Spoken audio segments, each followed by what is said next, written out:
Welcome, everyone. My name is Genova. And I am Gene Skinner. Welcome to our new show. I was going to say something else Our instead. no show, yeah, you got nose on the mind, don't you, Jew? Welcome to our new show, Hell Comes to Hollywood. Yeah, we're just a little bit of a free for all here. We're Yes, it just gonna is. talk about some things. That's right, Goshen. The Jew knows. Gene, let's do what we normally do. Let's start off with some news, Sounds good to me. and whatever we end up talking about, we'll talk about it. Yep.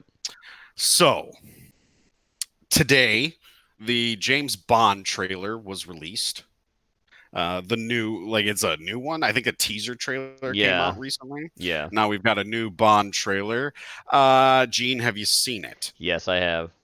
Now, so here's the question: do you think the new James Bond will be woke? Yeah. Woke, or won't? I think woke. I'm thinking woke. Yeah.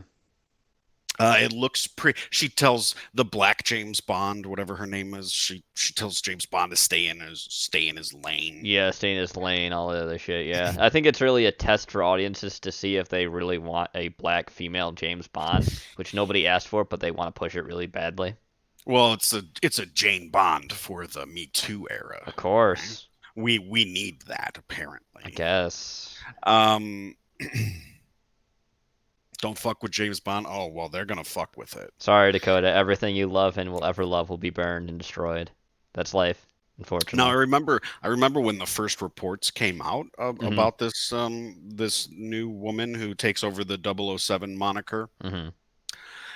They said she was like on screen for like couple seconds and then she leaves, and that's it. But when you look into the trailer, it looks like she's in there for a lot longer. Mhm. Like she's there And constantly, like almost like trying to supersede him several times over.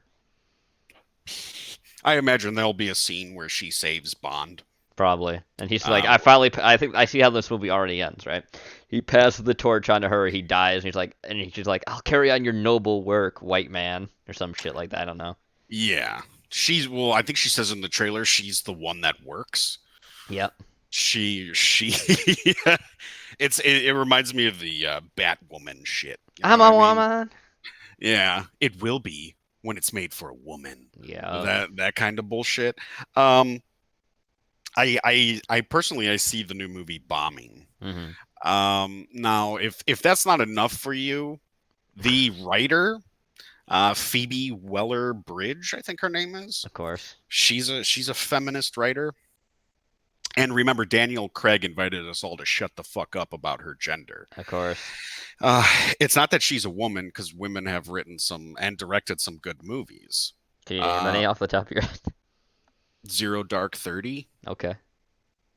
is American Psycho directed by a woman? I don't I maybe. think it might be. That's a good movie. They're out there. Mhm. Sometimes you'd be surprised. You go, oh, wow, okay, that's a woman director, which is not bad. I don't It's like when in they have a to lot shove of it in the my time, face. right? And that's the thing. They think they have to show you that they're a woman I am because a woman. writers are now they're writing themselves into Of movies. course. That's what it is. And there was actually a pretty good article put out by the Telegraph, nonetheless, that Uh, some woman on there was going after her. She was a big James Bond fan, and she was talking about how we don't need this shit. Like, mhm. we want escapism, and you're not giving us escapism. No. You're writing this woke propaganda bullshit. Um, I regardless of the woke, I got Charlie's Angels vibes Yeah. from the trailer. That's just not a For good sign. me, it looked kind of boring. Yeah. I thought Rami Malik kind of looked cool when he had his mask on. Mhm. But other than that, and I mean, I guess He looks like a scuffed V, I think, a little bit. a little bit, yeah. But I would say it looks a little boring to me. It looks a little shallow, and I can see like influences from other like movies in there. I can see some like Mission Impossible influence in Yeah. there. I can see some like John Wick influence in there. So Keanu Reeves is gonna cry in the movie then, right? Yeah. Yeah, they kill James Bond's dog, and then he goes on a hunting spree with a black woman. Also, I saw a picture of like a couple of the cast, Mm, and that woman she just won't smile. mm, She's just like looking like dead, just mugging right at the camera, like she hates everything. yeah. Can't you just be nice? Can't you just can't you just smile without No. it being like a feminist thing? No. Fuck you, you're gonna get 2 hours of woke. I think so, Dakota. Roger Moore is never coming back. That's right, Zach. He's not. Scotland forever, though. We all know who the best James Bond is. Let's not kid ourselves. Sean Connery. That's why I said Scotland forever. Um, but it's just not necessary. It's there because they want to take something from you, right? They Scots these aren't people too. that's not true. I mean, Um, they want to take something from you. That's what these people do. They would. Oh, are you a big fan of this? Well, we're gonna change it and ruin it for you, so you're not a fan. They're not gonna go see this movie, and no, they're not gonna go see a Jane Bond film. no, They're not gonna go see that movie. Will bomb. They won't go see it. no. I'm all look. Let's face it. When Black Panther came out, it was mainly white people going to see the Yeah, movie on the second week because yeah. they didn't want to interrupt the black people going to see it in the first week, which was probably like not that many if you think about it. Um, but they want to take something from you, and that's what they do. They're here to disrupt your favorite franchise. They're here to ruin it because that's what they do. That's like straight out of Rules for Radicals from Saul Alinsky. I'm watching They this at a just fast food place. Yell a bad word. nigger. Oh, he said a bad word. White pride. There you go. Those are two bad words together. White power. um, so I don't have look. I'm not the biggest fan of James Bond. Yeah. I know a lot of people love James Bond, and that's fine. But for me, I've never really been a too big a fan of the franchise. I think my biggest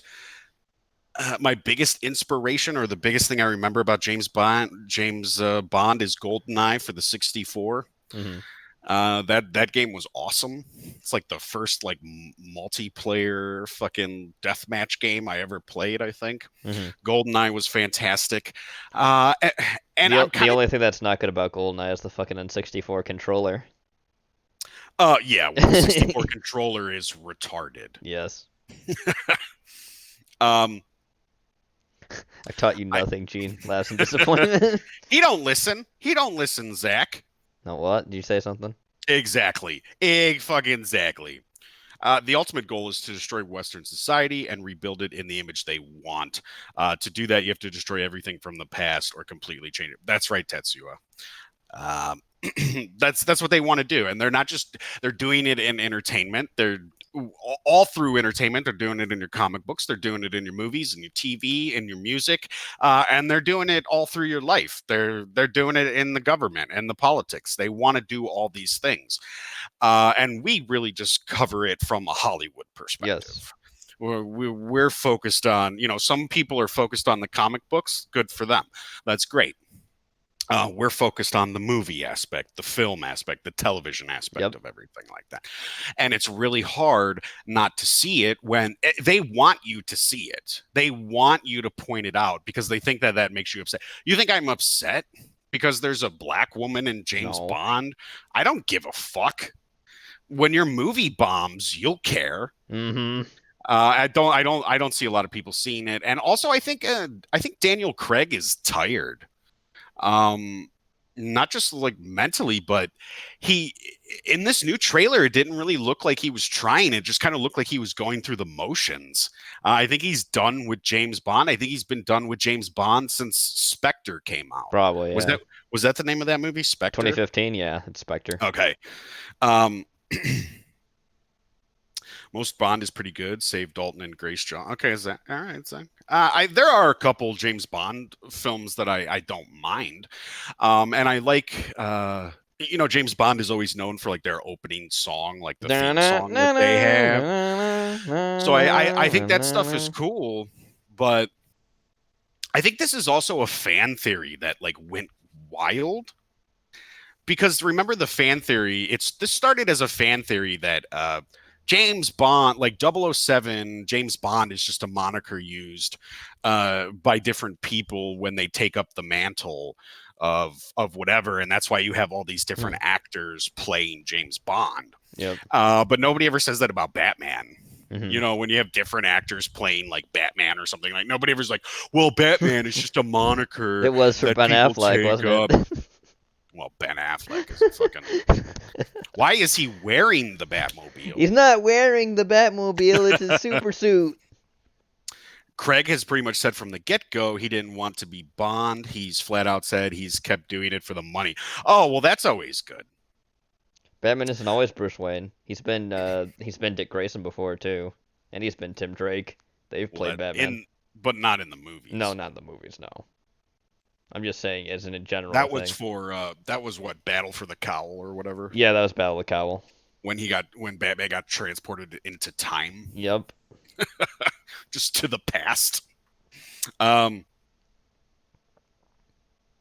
Yeah, Zach, I totally get that. It's just fun. And look, there are totally some like cool aspects of James Bond. I always like the gadget aspect, with You're Q right, and Eric. It everything is like always that. movie wise. It's Bruce Wayne. That's true.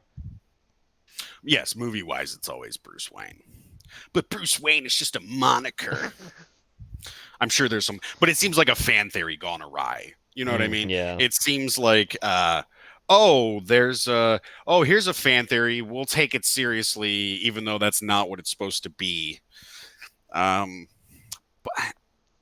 I think if this movie bombs, which I think it might, I haven't checked the budget, but if this movie bombs, like I said, which I think it might, there's no way in hell you're going to see a black female James Bond. No.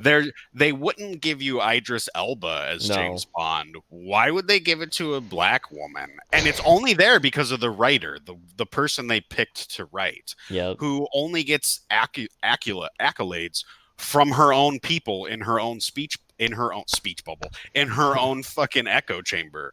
If it's a speech bubble, I imagine she's in a comic book. I don't know why I said speech bubble. Probably because we were just talking about comic books. Probably, yeah.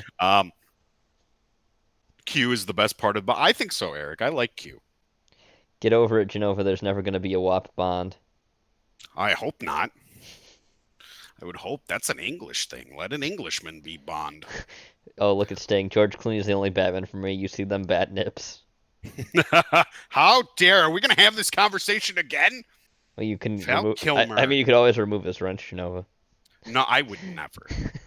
I would never over something so petty. If he wants to think George Clooney is the only Batman for him because of his that's fine. He's allowed to be wrong. Val Kilmer is best and only Batman. That's all I'm gonna say. But he isn't though. Also, speaking of Batman, right? Uh-huh. I'm tired of all these Brits playing Batman. Yeah, what is with that? What is Ben Affleck? Ben Affleck had a chance, and he blew it because he thinks his superpower is being rich. Yeah. That was one of the worst lines I've ever heard about Batman.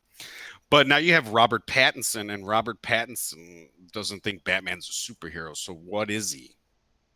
If he's not a superhero, Gene. He's just a guy in a bat suit. Isn't Bale Australian? No, Bale is Bale?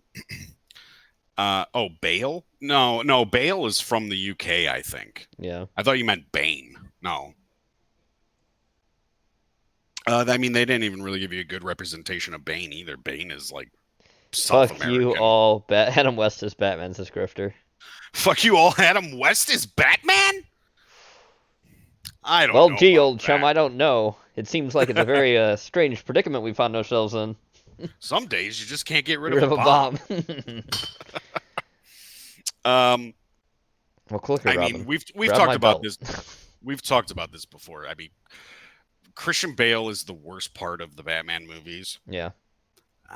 And that always sucks when Batman is the worst part of a Batman movie Yeah. that's made specifically I'm for not him. wearing any hockey pants.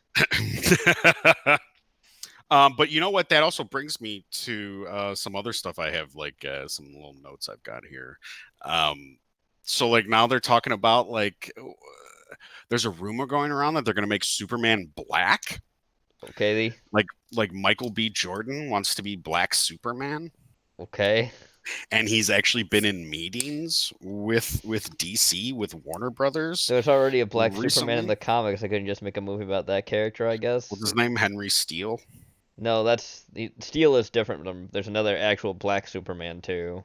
Oh One yeah, second. what's his name? I gotta find it. Give me a moment. Super Negro.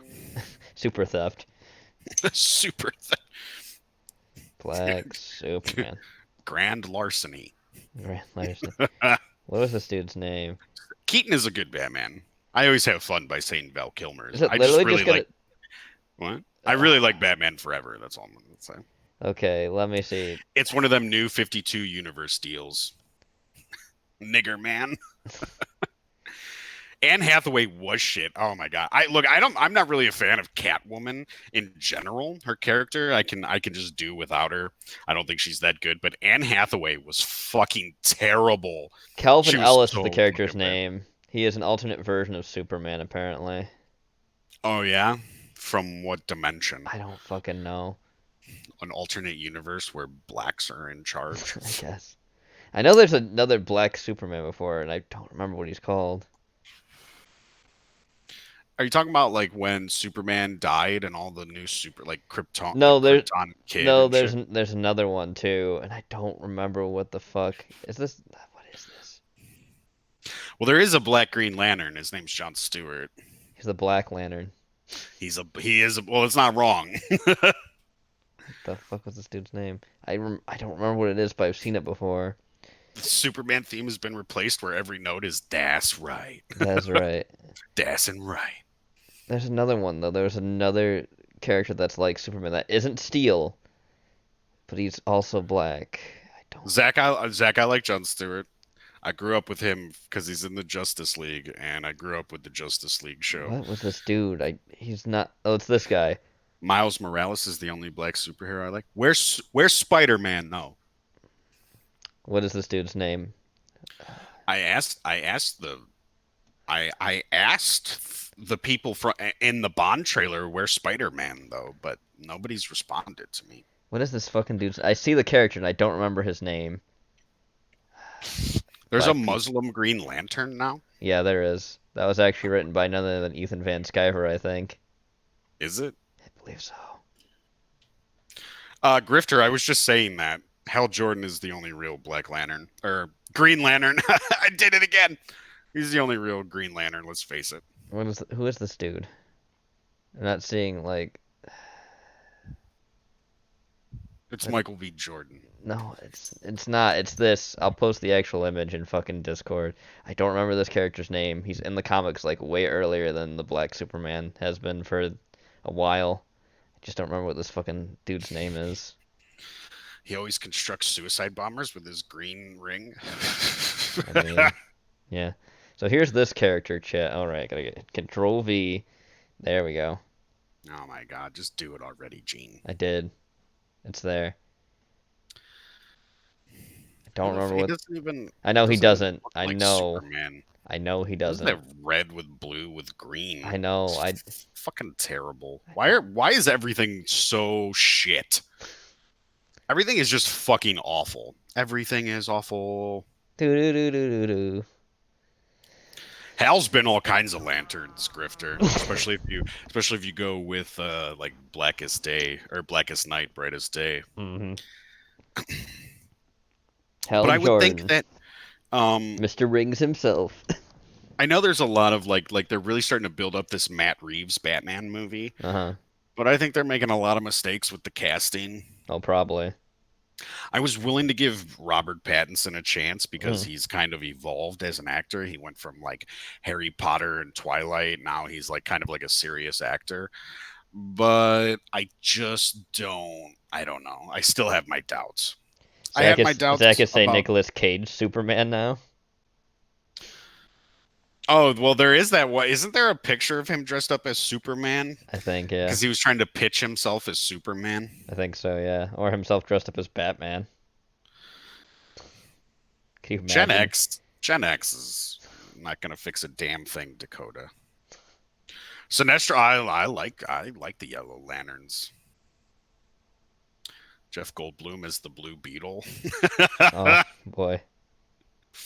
I would love to see like all the people from Marvel. I'm surprised that you get people from like Marvel in DC Yeah, that like is weird. movies and like vice versa. You would think there would be contracts like you're not allowed to work for the enemy, Mm. but I don't know. How much of And enemies are they really though?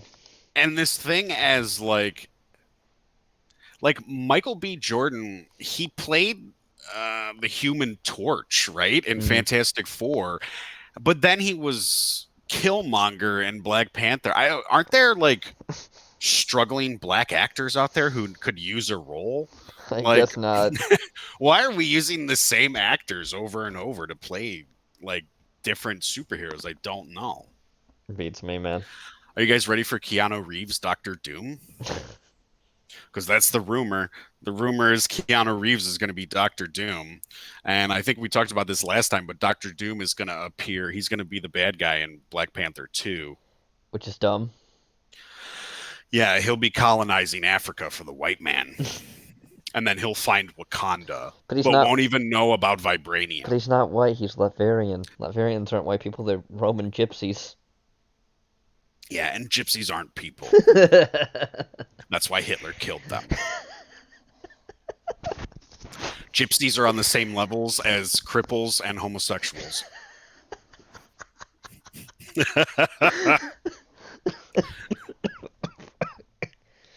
Yeah, Tatsuya. Keanu's in like high demand.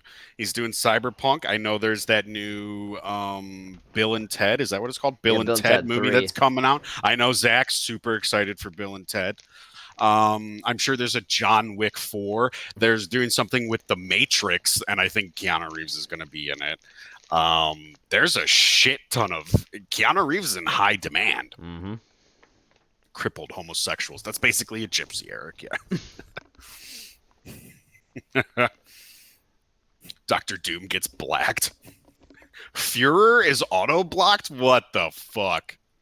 Of course it is. What a bunch of bullshit. You know what? That makes me furious. Hmm. All right, so you guys ready for a new Planet of the Apes movie? Oh, really now? Yeah. Now you know who started those movies. The guy we were just talking about that did the Batman. That's doing the Matt Reeves. Oh, Matt Reeves did like kicked off the the Planet of the Apes movies. okay. Now there's no word if it's going to be a reboot or if it's going to continue the trilogy. But seeing how Disney is like rebooting everything, and Planet of the Apes was a Fox Mm-hmm. property, so they're going to be doing a new a new Planet of the Apes, and I guess the director is going to be Wes Ball, What's and ball? yes, he directed the Maze Runner films. Have you ever heard of those, Gene? Mm-hmm. They're like they're like based on like a young adult novel Yeah. where like kids get sent down from space or something Yeah, something like that. to like run through mazes Mm-hmm. of like zombies or something like that. It's very, Twilighty and very, what's the other, Hunger Games Yeah, Hunger ish, Games. I never liked those fucking books. I don't like those movies. I don't like anything about them. More monkey movies, great. Let me go find all the fucks I give. Dakota, I'm gonna bet you won't find any. Endless Endless remakes, remakes. endless Endless trash. trash. Some exec somewhere, yeah. Could you imagine? I don't know. It doesn't look.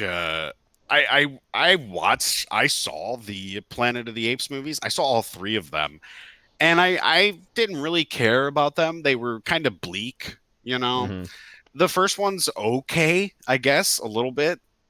That's kind of cool, but after that they just kind of get retarded. And then I think by the third one you've got like Woody Harrelson, like, I don't know, attacking apes because they're apes. And like he's got like an army that hates apes and they use like silverbacks or whatever, like as like ways to So like this get, like these movies are supposed to lead up to like the Planet of the Apes timeline, right? How does this even work as like a idea? It sounds retarded. Apes just lost their shit one day and started attacking human beings because they became smarter than us or smart as us. well, Caesar had like an experimental drug created by James Franco Hmm. to help his Alzheimer father. Okay. But they gave it to Caesar, and then they gave it to another ape or chimp. I can't remember what his name is, but he turned bad. He's got like a scar on his face, so you know he's gonna be bad. Okay. And then like as Caesar started to get older, he was able to he like learned how to talk. Okay. And that's how he became like the leader of the apes, and he like had like a revolution or whatever, and they took over like the redwood forest or something. We But was apes and shit. that's actually true. Caesar's the pimpest Mac Daddy ever and spread all them genes. That's true too. Yeah, yeah. Some sort of scientific testing, some sort of convoluted bullshit. Yeah, Eric. Um, It sounds really retarded. uh, yeah, they're pretty bad. They look like movies. They're competently shot. It looks like a professional movie. It doesn't look independent. I'm sure they had a great budget. But just seeing those movies, Hmm. and I'm not sure what else Matt Reeves has done off the top of my head, but and then thinking about the Batman movie that he's doing, it just doesn't give me any hope. You're gonna go from Planet of the Apes. If you're gonna take like the look and the bleakness of Planet of the Apes and you're gonna spread that over to Batman, I'm not gonna enjoy it at all. I mean, I haven't enjoyed the most recent Batman movies either. Hmm. I mean, Batman vs Superman and Justice League are just wow. Yeah. I just the incompetence in all of it. I just can't see what they're doing. Now they're saying that the new Batman movie is very possible that it'll be rated R Hmm. because of Joker's success. So they're talking about like a lot of things being rated R now. I know the new James Gunn's Suicide Squad sequel Hmm. is supposed to be rated R, or they're saying it's going to be right. Now, wasn't Suicide Squad supposed to be rated R? Like the original one, wasn't that supposed to Yeah, be it rated R to was. begin with? But then Yeah. they changed it to PG-13. Yep. That's correct. I imagine most of them will say they'll be rated R to get like that Joker buzz, and then like at Yes. the last minute they'll be like PG-13, and it's just not gonna work. I don't think so. Lion King is best Scar. Goose stepping hyenas changed my life. That's a prepare for the coup of the century, Zach. That's a great Scar is really good in the Lion King. I cannot deny that, Gene. Um, Well, I mean, you can deny if it was a live action Lion King. I don't think anyone says that's good. I haven't seen that bullshit. I haven't seen any of the live action Disney films because I don't care. You don't want to And it die just inside. everything just looks like a cash grab from Disney. Prince It Ali, magic is he, Ali Baba. Zach, I think we did just become best friends. Um Speaking of Disney, Yeah. South Korea Uh huh. just put in a company in South Korea just put in an antitrust complaint on Disney Good. over Frozen 2 monopoly. Mm. Apparently, Frozen 2 had occupied 88% of all the local screens, not theaters, but in every local theater, 88% of those screens were bought or whatever used by Disney, which apparently violates Korea's anti monopoly laws. Should violate our laws about monopolies. Yeah. Um, and apparently, this isn't the first time. Oh. Disney has done such things. So apparently there were strict conditions on Age of Ultron screenings where theaters had to stop matinee screenings at 5 p.m. as well as charge at least the national average price for a ticket in order to keep a cut of the film's box office revenue. Hmm. And I think that stopped though, or theaters actually fought back because they stopped taking pre-sale ticket orders for Age of Ultron after that. Or it was either that or Iron Man 3, because I think they pulled the same thing with Iron Man 3. Hmm. And all the theaters got together and stopped taking pre-ticket sales for it, and that forced Disney to like let up Sorry, because by the way, I just see this. I must go being kicked out for the restaurant for reading Mein Kampf out loud. Bunch of bigots. what a bunch of assholes, Sting. You be safe out there. Heil Hitler. I'm just remembering the Coen Brothers movie where fucking John Goodman says that and then shoots the guy in the head. I'm remembering the Nazi movie we watched yesterday. The SS girls. Be careful out there, Sting. Um, so I don't know. I mean, that combined with the fact that Disney is like vaulting Fox movies now. Yeah. There was like some theaters they were trying to get Home Alone to show for like Christmas, Uh-huh. and they can't get it because Disney put it in a vault. Yes, they did. You're not getting Fox properties anymore. They won't let you shoot. And I think it's because Disney doesn't want you to remember how good some of these Fox movies are Yep. because they plan on rebooting them. I imagine they Yep. plan on rebooting Home Alone. It'll be a little black girl. Yep.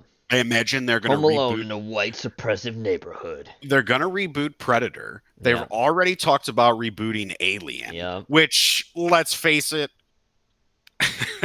Ridley Scott it doesn't know how to make movies anymore. Ridley Scott has gone severely downhill. He is in his old age.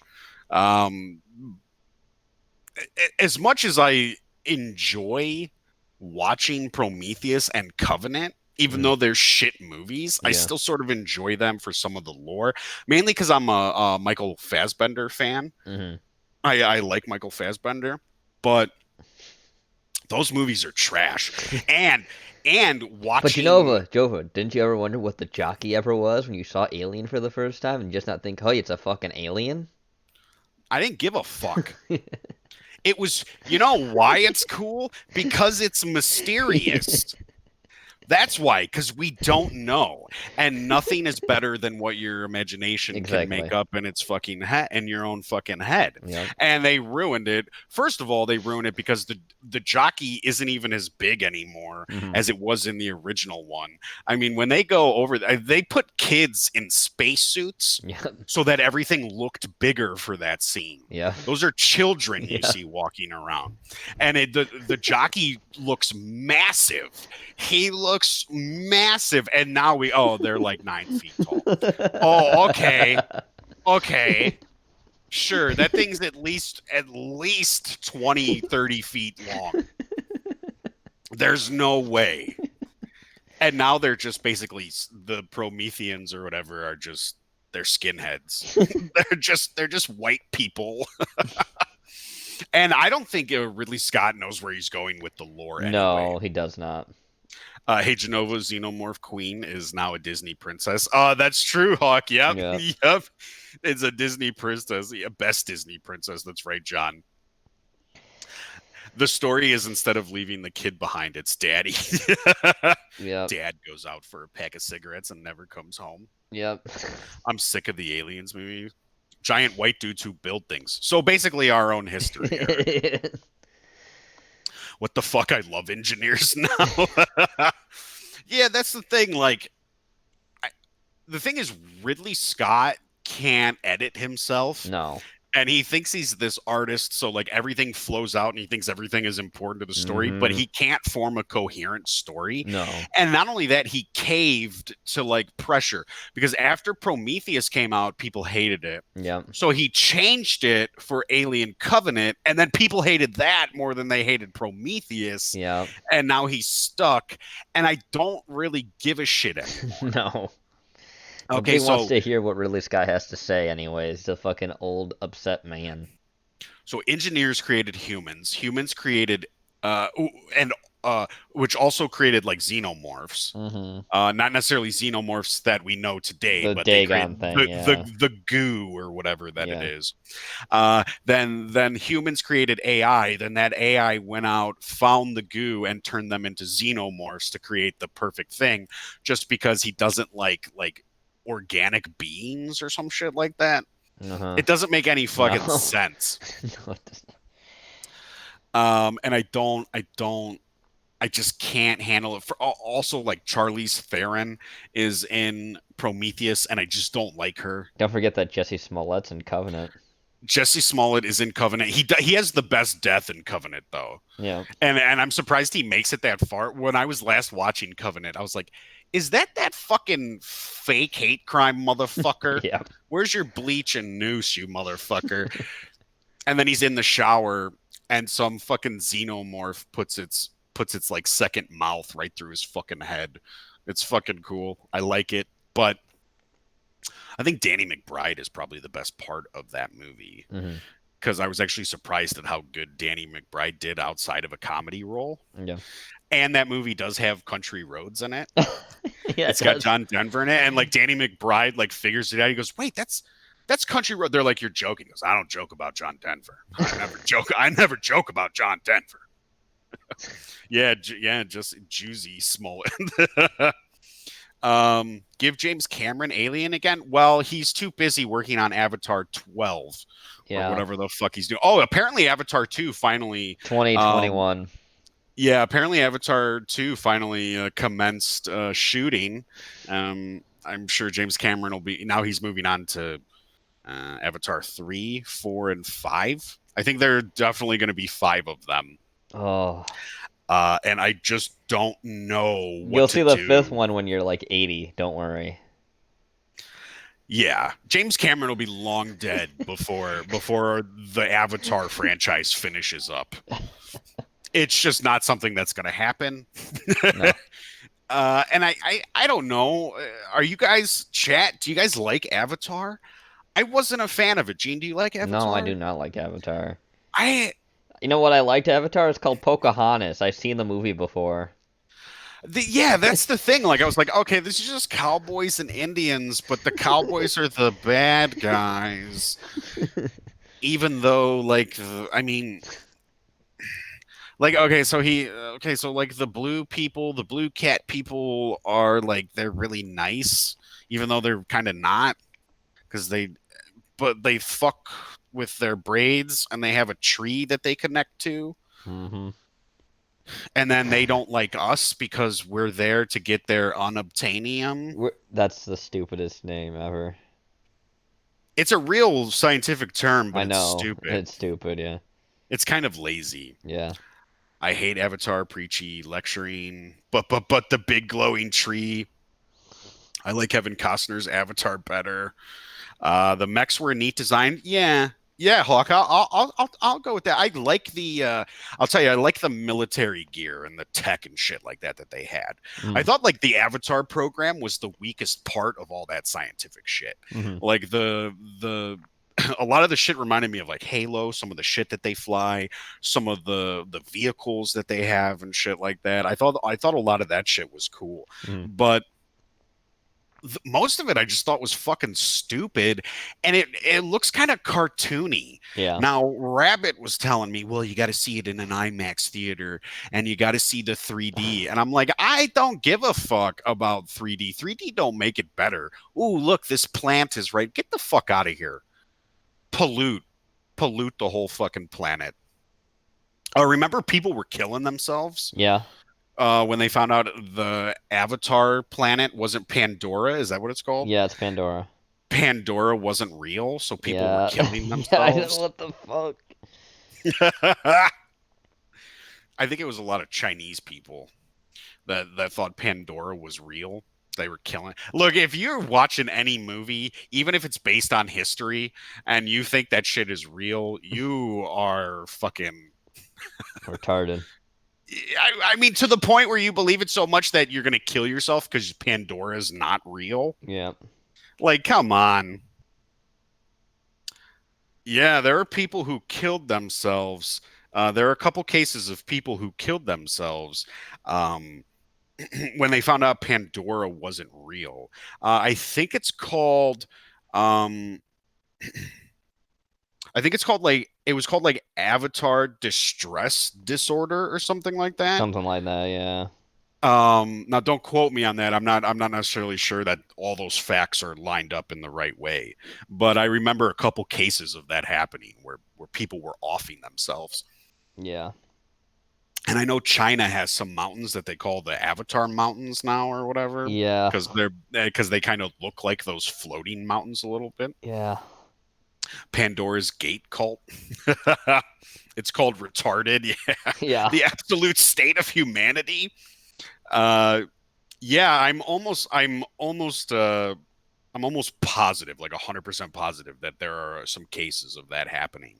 Um, but I mean, when a movie is causing people to kill themselves because it's a it's a fucking movie about giant alien blue cat people. Yep. Of it's not fucking real, but people just don't. Pressing X to doubt on Chinese IQ being high. X, I'm Yeah. gonna I'm gonna hit X for that one cannibal. Yeah. It did happen. Hawk, you remember it? Okay, so I'm not sort of misremembering No, it did things. happen. I I'm remember sure it. it's not as I'm sure it wasn't like this, pandemic or whatever. But like don't let Hollywood control you like that. Don't No. like look, I really there are movies I really enjoy, Hmm. but I'm not going to kill myself when I find out, Did that did you this is did you know that predators aren't real, Genova? they're not. No. Oh. All right, I'm getting up on this chair. I'm going to stand up here. I always just have the noose hanging here just in case. And here I go. Just going to step off. When I'm done, send this chair and noose over to Ben Affleck so he can put himself out of his misery. Well, there are. Just get in the van. Gene, our boy Joe Hill. Hmm. Our boy Yeah. Joe Hill. Sucking his energy of his father, yeah. Yes, Charles Bronson didn't really have a death wish. Yeah, I know, right? I know, Zach. It's hard. It's hard to imagine. Hmm. So Joe Hill put out this graphic novel a while ago called Lock and Key. Yeah, I remember it. Now, Lock and Key is about a father that kills himself. Hmm. And then the kids and the mom, they move into what's called the Key House, which is their ancestral home. Hmm. And there's like these magical keys that are hidden everywhere. Hmm. And the kids start to find them, but doing so awakens a demon. Hmm. And apparently, they've been trying to make this like movie or show forever. It's been in developmental hell for a long time. There was a pilot for Fox, which failed. Okay. So I don't know why you would think this property would go along. I guess he's living on the back of his father because without his father, nobody would know who the fuck Joe Hill is. No, they would not. But there is a finally, thank God, Finally. because I needed it in my life. Hmm. There is an adaptation for Lock and Key coming to Netflix February 2020. Of course. That's next year. That's only a couple months away. Now, Hmm. I've never read the graphic novel. It looked like something that would be interesting until I read the synopsis for it. Of course. And then I said, nah, I'm good. And then I found out who Joe Hill was because Hmm. that sneaky little fuck tries to hide himself a Yep. little bit. He uses his father, but he also wants to be independent, so he's Hmm. taken the name Joe Hill instead of Joe King, Yep. uh, Well, it's which because he is would sound like he's, Joe King. Get it? It's a joke. His name's Joe King. Ha ha ha. Joe Hill. Hawk Joe Hill is Stephen King's son. Yeah. It's Fan Man's son. He's the most. It's one of his sons. He Yep. has another son who is also an author. His name is Owen King. But Joe Hill, um, he's probably the most successful of the King kids. Yeah. I think they all are writers, and even the fucking wife is a writer. Yeah, she Oh my is. God, remember that fucking goblin? Yeah, God, creepy. she looks like the husband. Yeah, God, the whole King family's fucked up.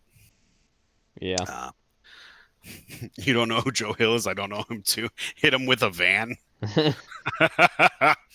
uh, do they have the same barrel like skull as their father? Well, Eric, if you look up Joe Hill, a lot of the times you'll find pictures of him with his fucking mouth hanging wide open, Hmm. like the betas like to do. Yeah. You know, I got into it with Joe Hill about gun control one time on Twitter back when I used to have Twitter. Hmm. And he's just one of those guys. He sends his fans after you, and I'm just like, I'm not. Joe, answer my question. Stop telling me because one guy said that you don't need a fucking gun. Open and shut case, motherfucker. You're a fucking shill, Joe Hill. Joe Hmm. Shill. Hey, Joe Shill. Hey, Strog. Welcome, Strong. I had a teacher named Gay Basher. Grifter. If that's true, that's fucking That hilarious. is funny. Uh, in school, I not only knew a Wayne King, but I also knew a Wayne Kerr. Yeah, he does look like his dad. Imagine him when he shaves off his beard. Just how much closer he looks to his father. And his father looks like this weird cross between a lizard and an ape. Yeah, Like Stephen King is a weird looking fucking dude. he's very weird looking. He's very fucking inbreeding. It's got look up the King family. Look up the fucking wife. She is woo boy. Creepy. She is just fucking ugly, man. There's Yeah, no way to put it. Yeah. ugly. He's got a yeah. That's right, Eric. He got a weak chin. That's why he holds his mouth open. Um yeah, so Lock and Key, if anybody's interested, it's Netflix 2020. Ugh. I perhaps do a Dago on film for it just to see how Well, bad if it you know, if I is. know your But favorite Joe Hill Stephen King collaboration is In the Tall Grass. oh, dude, that movie is so bad. Can we just stop with the Stephen King adaptations? It's like this. It's like a fucking epidemic now. Yeah, You it know what I is. mean?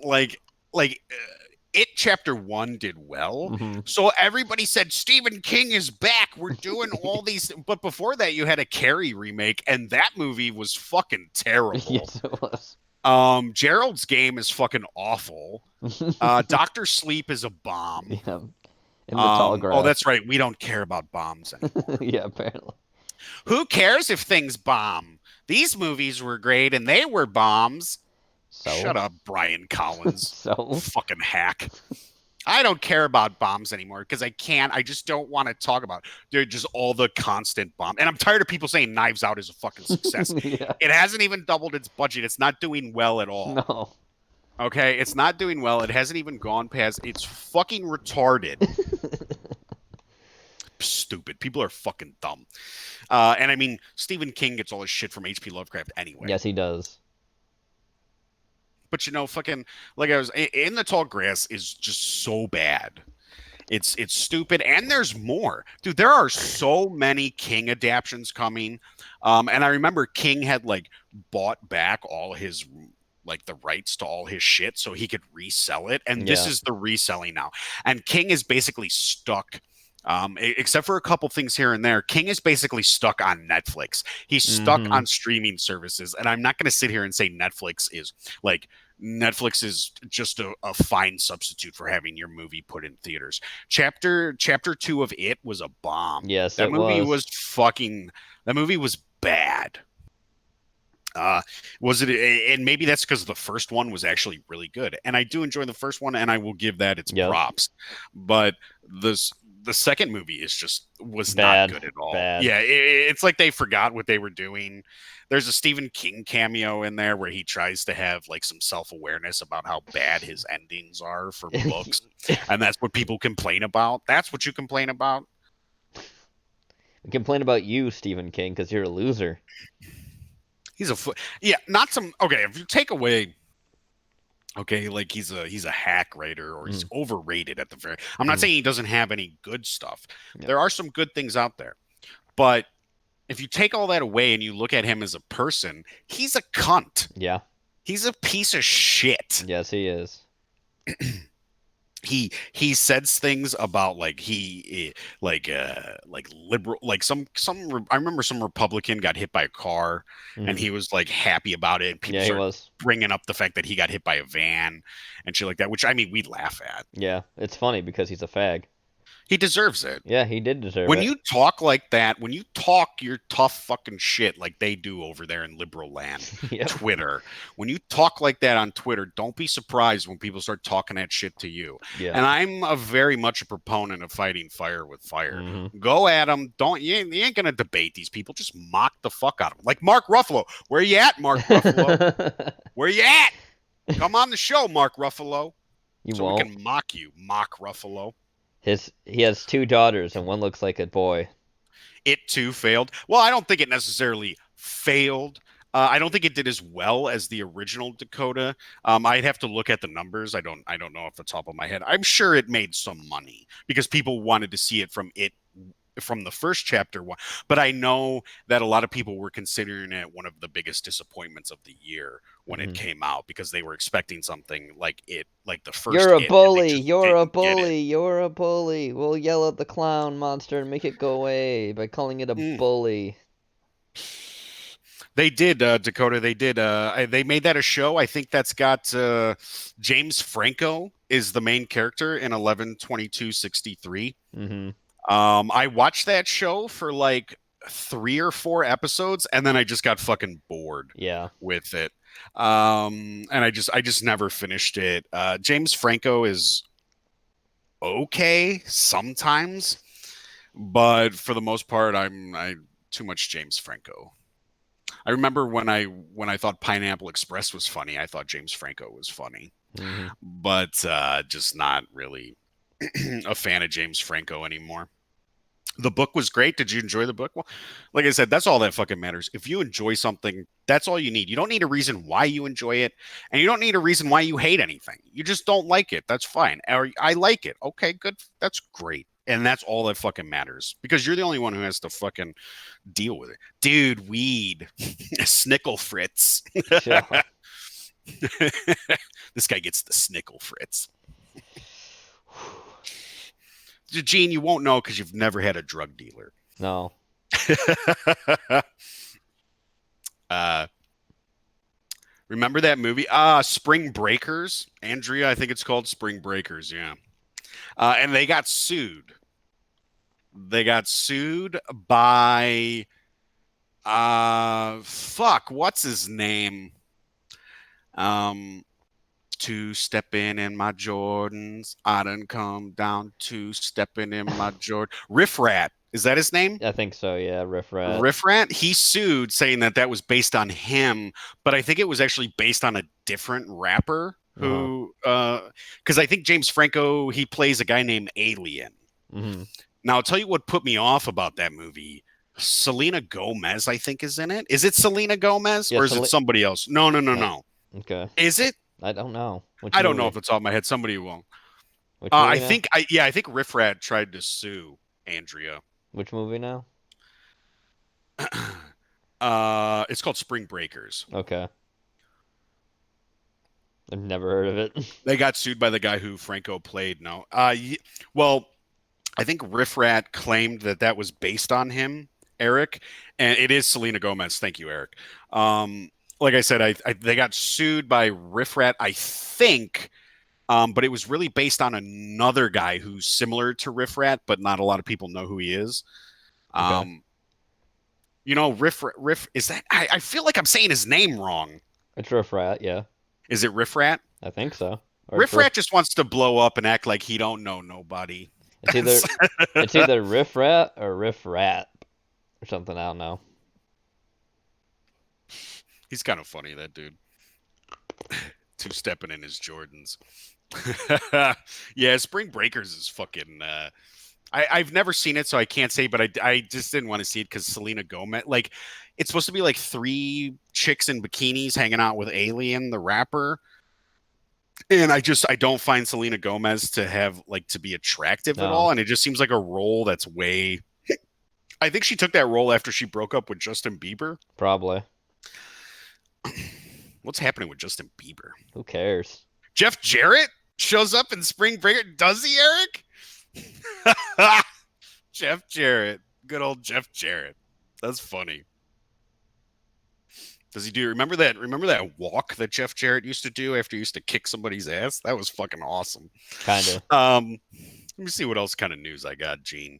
We've talked about Lock and Key, Mhm. Planet of the Apes, Black Superman at Warner Brothers. Oh, we didn't talk about fucking Black Widow, really. I mean, we could talk about it, I guess, since that trailer Well, dropped yesterday. people are excited for Black Widow. You Why? know what I mean? Marvel fans are excited for it. And I think the main reason people are going for Black Widow is because they want to stick it to Cheese Larson. Scarlett They Johansson's not a better actor, though. She's better looking. Okay. Well, I mean, look, I think her face is stupid. She has a dumb face. I was looking at Look, that the entire time I was watching the I've said trailer. this a million times. Watch any Marvel movie, and when Scarlett Johansson is not talking, just watch her She face. wasn't for the majority of that trailer, and I was watching her face. It was very painful. Her face is so it's like constant like She looks resting like she looks like duck a lip. she looks like a fish, Yes, she does. like a She lost does. fish, like a dead-eye fish stare. That's so creepy. But Double J Jeff Jarrett, that's right. He played a youth pastor. Oh no. um, yeah. Look, Marvel fans are excited. I only have one question, and Gene, you know what it is. Where's Spider-Man though? Exactly. And nobody will answer me. Nobody's asked me. I've left comment after comment on movie My trailers. question's why is Taskmaster holding the fucking bow the wrong way when he's And supposed? is well, because he's retarded. I guess. Um, so Taskmaster is probably going to be a black man, Yeah, but it may also be a woman or a black woman. black woman man. It's a black trans woman. I mean, finally some representation. We've been itching for that 0.001% of the population to be Yeah, represented, yeah. and thank God we're finally going to get it. Eric, I think Brie Larson would be more attractive if she had any kind of an ass on her. Or But those, tits, ass or tits. She those, has neither. She's a plank of wood. yeah, she looked like a book. Yeah. But those Captain Marvel like photos that they specifically took of her ass did not do her any. Did you No. know they brought in an ass double for her? Yeah, I did. I heard the thing about an ass double must have a derriere or something like that. Yeah, must have an actual butt because she Yeah, doesn't. because no, that shit's flat as fuck, dude. Yeah, she So, is. so if you're watching Captain Marvel, which I don't know why you would, No, that's one movie I did not watch and do a Dago on film for. don't because Uh, it's not worth it. well, I mean, the time's kind of over Yeah. to do it. Maybe if there's like a big demand for me to watch. I mean, if you guys really, really want me to watch Captain Marvel and do a Dago on film for it, I will, Please of like and course. subscribe. We'll do a cat. Please like and subscribe. Hit that bell for notifications. If you guys really want me to do one, I'll do one for Captain Marvel. But I just didn't have any real interest, and I don't. Were we even doing Dago on films at that No, we point? were not. Yeah. Any opinions on Lady Thor? Well, Natalie Portman, It's a midget. yeah, she got a nice butt. That's about I mean, it. we're talking about asses. She's got a nice ass, but uh, Natalie Portman isn't really an actress anymore. No. She was good in Leon the Professional when she was like 10. That was scary to know. I Here's the thing about Lady Thor, right? Takiti Watatiti, whatever his name is. What do That's I always say to him? Get a white man's name. yeah. You don't even. Um, Takiti Watatiti or whatever he said. He came out like and I don't necessarily have a problem with him. I was a big fan of What We Do in the Shadows. Hmm. He's really funny in that. He's really funny in some other things. I didn't see his new movie Jojo Rabbit or anything like that. Oh, that fucking the Hitler one. Yeah. Yeah, where the kid's imaginary friend is Hitler. Yeah. I don't know though. It's like apparently it says his imaginary friend's Hitler, but it seems like other people start seeing him, so it might actually be Hitler. I Sure. I Yeah. don't know what's going on with that, but okay. Um, but look here. Here's what I dislike about the whole lady horror thing. I understand that they're gonna. I'm pretty sure they're going with some like straight canon because what she's got cancer, but then she picks up the Hammer, hammer yeah. and her cancer goes away, but then it makes it worse or undoes things. Right.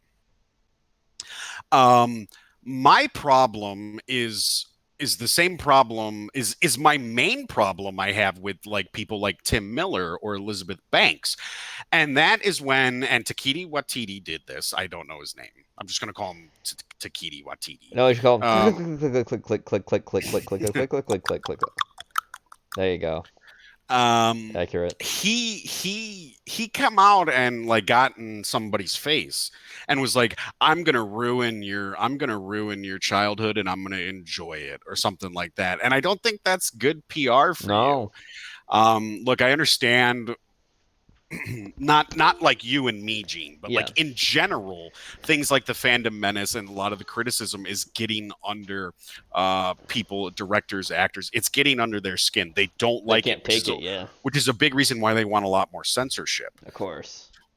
But Censorship lashing faggots. out like that at a fan base is not a good idea. No.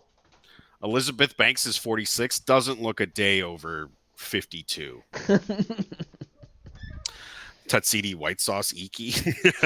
Rock. Well, after Brie Larson's Captain Marvel, you could say everyone else has an okay butt. Great. um, but I think that will be his biggest downfall. Yeah. Takiti's downfall is Attacking that fans and attacking is the artist. attacking fans. It didn't work out for Elizabeth Banks. It didn't work out for Tim Miller. Nope. It certainly didn't work out for Ryan Johnson. No. So I think and I don't see Lady Thor like Doing well. I don't see it doing. Look, I've said it. I'm not a fan of the Marvel movies. No. It's okay if you are. I don't have a problem with that. Do I sort of agree with Martin Scorsese when he talks about Marvel movies and how they're not really cinema because I No. don't think they are. I think Disney is just putting out products. Yep. But I don't see Lady Thor doing well unless they go the Captain Marvel route and they start buying tickets because they don't want it to fail or Yep. anything. I think there was a pretty big backlash against the whole thing. Yep. Natalie Portman doesn't even want to be in the Marvel No, she movies. does not. And the only reason she's doing it is because she's a massive feminist, Mm-hmm. even though she did Leon the Professional, which is really fucking weird. Yeah. Look, it's a good movie. I mean, Gary Oldman is fantastic in that movie. Mm-hmm. Gary Oldman is amazing. But the whole like underlining weird fucking thing going on between Leon and Natalie Portman in that fucking movie is fucking just Well, that's because it's made by a French dude. well, yeah, the French are fucking Yeah, the French. Well, we all know. we don't have to say Fuck it. this Lady Thor bullshit. I want a Beta Ray Bill movie. I never heard of that. What Beta is Ray that? Bill is basically an alien that also uses Thor's hammer and has Thor's powers. Oh, that's cool. That's cool. That sounds fun. He's a horse alien. Oh, okay. He's kind of like a lot like Larfleeze, looks like him like a lot like that. He has It's a great. basically it's a different kind of Thor hammer too, so he has his own specific powers. He just dresses like Thor because he idolizes him. Never go against the fans. Learn that lesson from the Opie and Anthony crowd. That's right, Eric. You don't do that shit. The pests will be all over you. Oh, I miss Opie and Anthony. Remember an Opie? Remember back in the day, Opie and Anthony? They were fucking great. Remember Jocktober? I wish we could do a Jocktober, but like for like terrible like YouTube reviewers. Like Clementine Productions. Or Clementine or 3C Films or Jeremy Johns or I mean, there's a shit ton of them out there that could use a good Jocktober. I R.I.P. Patrice, man. We really need him now, Eric. We could really use Patrice these days. But speaking of It's a great idea, Joe. Just look at Star Wars. Speaking of Star Wars, Here we go. I've got a couple things about Star Wars. So the first thing, since we're talking about Ryan Johnson, right? Uh-huh. Chris fucking Stuckman. Yeah, fuck that dude. Him and Jeremy Johns are basically like clones of each other. Yeah. They're both boring as shit. They got their stupid blue red screens behind them, and they just say like things hoping they'll get like a free pass to a movie or whatever. Yeah. But nobody is as bad as Collider, I think. No. Collider could use a good Jocktober. They could use a good kick in the fucking teeth. That is 100% true. So Chris Suckman. So apparently, one of the producers for the Bionic Woman, Okay. his name is Carmen Pasha. Okay. He is a legitimate screenwriter, and he does screenwriting seminars, Okay. and he uses Star Wars as like how to write a good screenplay. Uh-huh. But he uses The Last Jedi to teach about bad screenwriting. And he apparently had some beef on Twitter with somebody who was mad at him about being mad at a movie. And people think, look, maybe some people in I don't even think the fandom menace is mad at the movie. I think they're upset with Ryan Johnson's response to their criticisms. Yeah, because the fag. It ain't on me because you made a shit movie. You're the one who's got to deal with that, Ryan. Yeah. I don't have to deal with it. I've never seen The Last Jedi. If you'd like a Dago on film, let me know. Oh, it's so bad. It's so bad. So he teaches, so in his seminars for screenplay, he uses The Last Jedi as an example of bad screenwriting. And he claims many of his colleagues in Hollywood share his distaste for The Last Jedi, but they won't say who they are because of the backlash you'll get from Disney. And he says some of them are part of Disney themselves. And that goes with yeah, Andrea, I like Clownfish TV, Neon and Geeky Sparkles over there. I like them. They get some backlash from Disney. They used to be so I know I'm jumping back and forth here, but that's what this show is. Yep. So the guys over at Clownfish TV, they actually used to be Disney bloggers. Okay. And then they started realizing like what a shit path Disney had taken, so they started going against Disney, and they started getting some backlash from Disney for it. And like Disney revoked a lot of their like passes and behind the scenes shit because you have to suck that mouse dick, or you don't get anything. Imagine. And I mean, we all knew, right? Look, before it was even confirmed, which it's really only been confirmed this year. When I think one of the first confirmations we got was from like a sci-fi writer. Yeah. And when I say sci-fi, I mean Sci-Fi Channel. Was that where they said they wrote like an article like saying something like, yes, we give good reviews for Access. Yeah. And like they weren't like embarrassed by that. They should thought be. that helped their credibility. You're right, they should be. But I think before that, they all knew. We all knew. I knew it. You can just feel it in your fucking bones, you know? You can just feel it. Like, you're just giving good reviews for two reasons. One, access, and two, because you can't admit that your woke agenda bullshit isn't working. Yeah. You don't want to give, like, you want the fans to shut up, like J.J. Abrams. Just shut up and watch Star Wars because it's Star Wars. Shut up, J.J. Abrams. That's faggot. basically what Jar Jar is saying, right? Yeah. And he even went on record to say those kind of things. What a faggot. Oh, Red Letter Media, the Nerd Crew, Eric, love Nerd Crew. If I'm not hosting the OBS, but if I was, I'd play the don't ask questions. Just consume product and then get ready for next product. Get excited for next product. Very cool. Very cool. Same thing in video games. That's right, Dakota. IGN, and it's everywhere. It's comic books. It's music. It's even politics. Yep. Right. Like the media, and I think we don't really talk politics. If we talk politics, we talk about Hollywood politics. Yeah, because Hollywood's a subversive shadow government that basically is trying to undermine the U.S. Constitution every chance it gets. 100%. But things really changed when Donald Trump was elected. They've been backed into a corner. They got scared. Hollywood and the media, that includes all media, including entertainment media, Yep. they realized that they didn't have the pool that they thought they did. Correct. And they found out that they were in the minority. Yep. And what do these people always do instead of admitting that they're wrong? They Double double down. down. Then triple down. Then Exactly. quadruple And down. then Then triple down. and then eventually light themselves on fire because they run out of ways to double down. Now, I'm sure all of you have heard the old adage of a real man can admit when they're wrong. Mm-hmm. There's nothing wrong with admitting you're wrong. No. It builds character. It makes you look like you have fucking integrity. And It's intelligence. okay. Yeah, it's okay to be wrong. Nobody is perfect. No. I mean, I'm close, but I'm not, I'm not a 10 out of 10, maybe a 9.8. But you know what I mean? You're laughing.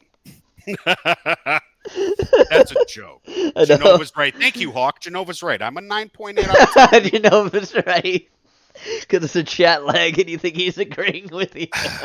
Cannibal says Double Down, directed by Neil Breen. Oh no. The world is fucked. Yeah, Dakota, it really is. On this show, that's the thing. The hills are burning. Mm-hmm. And Hollywood can't fucking handle it. They don't fuck off. Oh, by the The way, only- you could take a the- look. I know you can't see it, by the way. I was just gonna say, but they're actually the whole time this has been on. There's a picture of like a fire burning Oh, constantly. I checked it out during Okay. the intro. It looks cool. I like it. Good. Eric says the only time I was wrong was when I thought I made a mistake.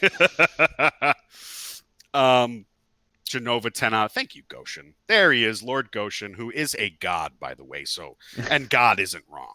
So, He's Puerto Rican. well, he's still American. I mean, we own the Puerto Ricans. Just don't let them know that. They know it. No, it's true. Gotta love them. So some more Star Wars things, just to get a little back on track here. Well, I mean, there really is no track. No. That's why I like this show here. Thank you, Lord Goshen. 9 out of 10. Andrea, 9 out of 10. I'll take it. Would have been a 10 if it wasn't for your love of Batman Forever. Well, Andrea, you can't please everybody 100% of the time. As long as I know we've come to an agreement, though. Batman Forever, best Batman movie, and we're moving on. So J.J. Abrams. Are you sure? The media does it all the time. I know, but they're J.J. Abrams does it all the time. Yeah, they're still wrong. So never be wrong. Just make sure everyone thinks they're wrong. So J.J. Abrams claims there was no test screening. Okay. So remember the rumors? I think it came from Doomcock. Yeah. The rumors of the disastrous test screening where it just was not working out for Rise of the Skywalker. Mm-hmm. I think it's Rise of Skywalker. It's Rise of Skywalker. Because they're going to replace the word Jedi with Skywalker instead. Yeah. There aren't going to be Jedis. There's going to be Skywalkers now. Yeah. Isn't that So just keep hitting those fucking home runs, Disney. So J.J. Abrams claims there was no test screening for Rise of Skywalker. However, he also said that Khan would not be in Star Trek Into Darkness. Uh-huh. And he was also lying about that. He lied about that. And then he also said that he took the movie to screen for families at a gathering, for his family at a gathering. So J.J. Abrams' family has apparently seen the Rise of the Skywalker movie, even though they haven't really even finished it, from what I'm hearing, because they just don't know what to do. They are scrambling. They said there's like 4 or 5 different endings now. There were 3. Now there's 4 or 5 different endings. And apparently the new trailer. So the new trailer comes out. New trailer. The newest trailer. I think it's the final trailer because Rise of Skywalker comes out in like 2 weeks, people. Rise of Skywalker is coming out in like 2 weeks. They're still they don't have fucking finished. Yeah, or they just finished it or something like that. But apparently, the newest trailer proves some of the leaks correct. Okay. Because they were saying, oh, they're going to be hunting like an ancient Sith dagger or Okay. something. And then they said, no, that's not happening. And then the new trailer has an ancient Sith dagger in it that they find. So it looks like a lot of these leaks are going to be correct. It looks like, I mean, I'm going to have to do a Dago on film for it, obviously. Choose your own Um, ending, the new Disney movie experience. yes, yes. Choose your own ending. If you'd like this ending, go to theater 3. Mm. If you'd like this ending, go to theater 4. Could you imagine if they This actually ending. do this? If they actually, is that the, what if that's actually the game plan? Can you What if imagine? they release a different ending randomly to every Oh theater? my god. And then when people are arguing about it, everybody's wrong, but everybody's right. That's a little too smart for Disney, Yeah. especially with Kathleen Kennedy as the big brain in charge. Do you miss old George Lucas yet? No, because he sold his own company out. He did it for money. I don't feel sorry for George. Clue did do it better, Andrea. I miss Clue was a good movie. Look, I'm not a fan of George Lucas rock. I don't. I'm not really a fan of Indiana Jones. I'm not a fan of that coal burner in general. Yeah, he is. He actually is a culprit. But I mean, I don't think Star Wars would be worse off under him. Kathleen Kennedy. I mean, I think it would. I think Star Wars would be, as much as I don't really like. I'm not a huge fan of Star Wars, Mm, like most things. mm. But I don't think that. I think it would have been better. I mean, so do you guys? Okay, chat. Do you guys like the prequels? Do you guys like episodes 1 and 2 and 3, or do you have a favorite episode? Because I've always heard if I had to pick an episode, like I think episode 2 is probably my favorite, but I've heard that's like the wrong one That's to because pick. it's the sand fucking line he makes in those movies when he's talking about his love with Padme is why that's the wrong one. But I thought I know everybody likes like episode 3, but I found episode 3 to be like just a lot of Anakin crying. It is in I certain think points, but there's the beginning with Grievous and them fighting on the spaceship was pretty cool, I guess. okay. Well, my favorite part of episode 3 is when Anakin kills the younglings. They don't show Dude, that when though. he no, but when he turns his lightsaber on and that one little kid like steps back a little bit, he's like, "Oh fuck." Mhm. Um you were the chosen one, Anakin. That movie has so many memes in it. Yeah, and I also don't think that's good for your movie when it turns into No. memes. 3 was meh. I didn't like episode 1 through 3 until 7 and 8 came out. Yeah. Gray, that's the other thing I was going to bring up. It seems like after these recent new episodes, this new what are they calling it? The Skywalker They're trilogy. calling it the Resistance trilogy, actually. Okay, so this we'll call it the Resistance trilogy. But since from Force Awakens and on, like when these new ones like started to come out, people were like all of a sudden there was like this newfound appreciation for the prequels. Hmm. Which I think is funny that you made like your movies were so bad that it made people like movies that really weren't that good to begin with. Yeah. So There are parts episode about two three, and three that I like, but it's just I don't know. They're not really that good of movies overall. I kind of did watch them when I was younger too, so I wouldn't really be the best judge. Dune over Star Wars, Eric. Well, The I spice will must flow. I will agree. Yes, whoever controls the spice This controls the controls the universe. wearers. But we'll see with the new Dune movies coming out. Hmm. Now, Dennis Villeneuve, Yeah, Vanilla Wave, fucking Jenny taught us how to pronounce it at one point, but Vanilla Va. I always call it Vanillava. It's not V- how. She said I was putting too many syllables in there, but It doesn't I matter. always He's call him French. Vanilla Wave, whatever.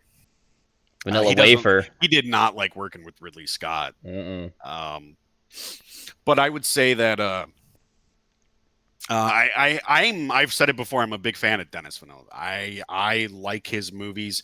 His movie Enemy and Arrival are fantastic. If you haven't seen them, I recommend watching them. I think they're really good. Um, but he's doing like a new Dune. So we'll see how that Vanilla Wave. That's how I pronounce it, Jenny. Vanilla Wave. Dennis Vanilla Wave. Vanilla Wave sounds like a like a subgenre of new retro Yeah, wave. it does. You know, I think there actually might be a vanilla wave music. The Topher Grace cut of 1 through 3 is awesome. Cuts all the shit and brings it in under 3 hours. Okay. Yes, he did do Blade Runner 2049, Eric, and Ridley Scott. he had to work with Ridley Scott on the set, and he said working with Ridley Scott was the worst experience of his career. He said Ridley Scott was unbearable and just was he's like this old dying man holding on to creative control, even though I could never find a guy like Ridley Scott who creates this lore that everybody disagrees with when he tries to change it. And he just does it. He just keeps doing it. Sorry, I left. What? That's just You are great. talking about Arrival with Charlie Sheen, are you? No, Strog. I'm talking about Arrival from 2016, I think it came out. But Arrival with Charlie Sheen is kind of a fun, schlocky movie. What are you laughing at over there, Jew? I won't tell. I'll tell you Okay. after the stream. I think they're starting with like the Sisterhood, or they're gonna work in some television shows to. Oh, I can say it over chat if you do. Okay, fine. Gray just texted me. He's like, I didn't type this in chat, but almost said episode 7 and 8 made me hate fuck episode 1 and 3 and kind of enjoyed it.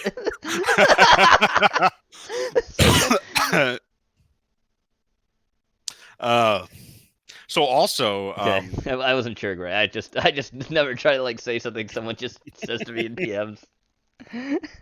Okay. So I think we talked about Billy D. Williams is like gender fluid or something now. Yeah, and he's He's actually both like masculine and feminine. yeah, because he's a faggot. What else did Billy D. Williams do besides Star Wars? Nothing. Nothing? Not than my knowledge. There's nothing out there that he did? Let me check. I'll check right now and see if there's anything I can name off the top of my head that he's ever done, because I don't know. Cinnamon flavored fucking everything. Plush sandworms at Walmart. Billy D. Williams. Let me see. Man, Two-Face. Yeah, wasn't he? He was Star Wars actor Billy D. Williams thinks Hitzer is gender fluid. What is gender fluid? Billy D. Williams. What the hell is gender fluid? Wait, gender fluid is a mental illness. wait. He literally. That's Wait. right, Wait. he Wait. did. Wait. He played Harvey Dent in Batman. Wait, You're right. You're right. wait a Yeah. minute. Wait, what is this? He said that he saw himself as gender fluid a day ago, but today he's literally says, "What the hell is gender fluid?" Like he has no idea. You fucking stupid. So piece. he just said something to try and be hip with all the kids. You stupid fucking piece of shit. Hey, kid, I'm hip. I'm hip too. I'm gender fluid. All right, relax. He was in Brian's song "Lady Sings the Blues," Mahogany, Nighthawks, Batman, Nani? and that's it. That's all I fucking Nighthawks? see. So do we really need to respect Billy D. Williams? No. What a weirdo. Yeah, I say I'm gender fluid even though I have no idea what it means. Literally said that today after saying the whole day yesterday of I'm gender fluid, and he's like, "What is gender fluid?" Because then probably some social justice warriors were asking him questions about it, and he didn't know how to answer it because they're crazy people. Yeah. Keep your gender fluids to yourself. Exactly, Jenny. 100%. Keep it to yourself. Esau is Chewbacca and not Jabba the Hutt. Yeah, he was Lando before they made. Yeah, Lando wanted to fuck robots or something in the new movies. I have In no Solo, he has a robot lover, but it's not being played Solo. by Billy D. Williams. Solo is like that was a massive bomb. Yeah, That thanks, was Ron a- Howard. That was a massive wake up call for Disney. Kind of. They stopped and went, oh shit, we can't just go off of a franchise name brand anymore, right? Like Star Yeah. Wars isn't selling. I know Hasbro came out and was like, we can't continue to push these toys. You're gonna bankrupt us like Yeah. you bankrupted fucking Toys R Us. Yep. Nobody's buying the Star Wars shit. No. Except for Ethan Van Sciver. He buys like everything Rose Tico. Yeah. He likes his Rose Tico. Is he doing it because he's a meme? I think so, yeah. I think he cut up a Rose Tico doll in a video, and they wrote like some like Ethan Van Sciver hate cuts Rose Tico doll or some shit like that. I don't know. I think he's just fucking with people. Solo was a masterpiece, says Dakota. Ugh. Genova is Pizza the Hut. Oh, from Porky, Spaceballs. Porky, you're accurate. You're 100% accurate. Let me see what else I got here. Snoke is a clone, Okay. and apparently there's a shit ton of Snoke clones. That's Snoke's origins now, He's just a because clone. yep, he's a clone. Apparently everything like Palpatine, like everything Palpatine is a clone as well. I mean, he was Um, supposed to be in like the fucking. Ray Palpatine is Ray's grandfather, Okay. and Ray is also, but she's also related to Luke Skywalker What? or some shit like that. I don't know. What is this? What did you say? I didn't send anything. You mean Strong Oh my sent you? god, can we play this? Give me a minute. I gotta show it on screen. But we have something else to talk about before that at a certain point. But Well, it's fine. just let me put this in. Go ahead. Put it in.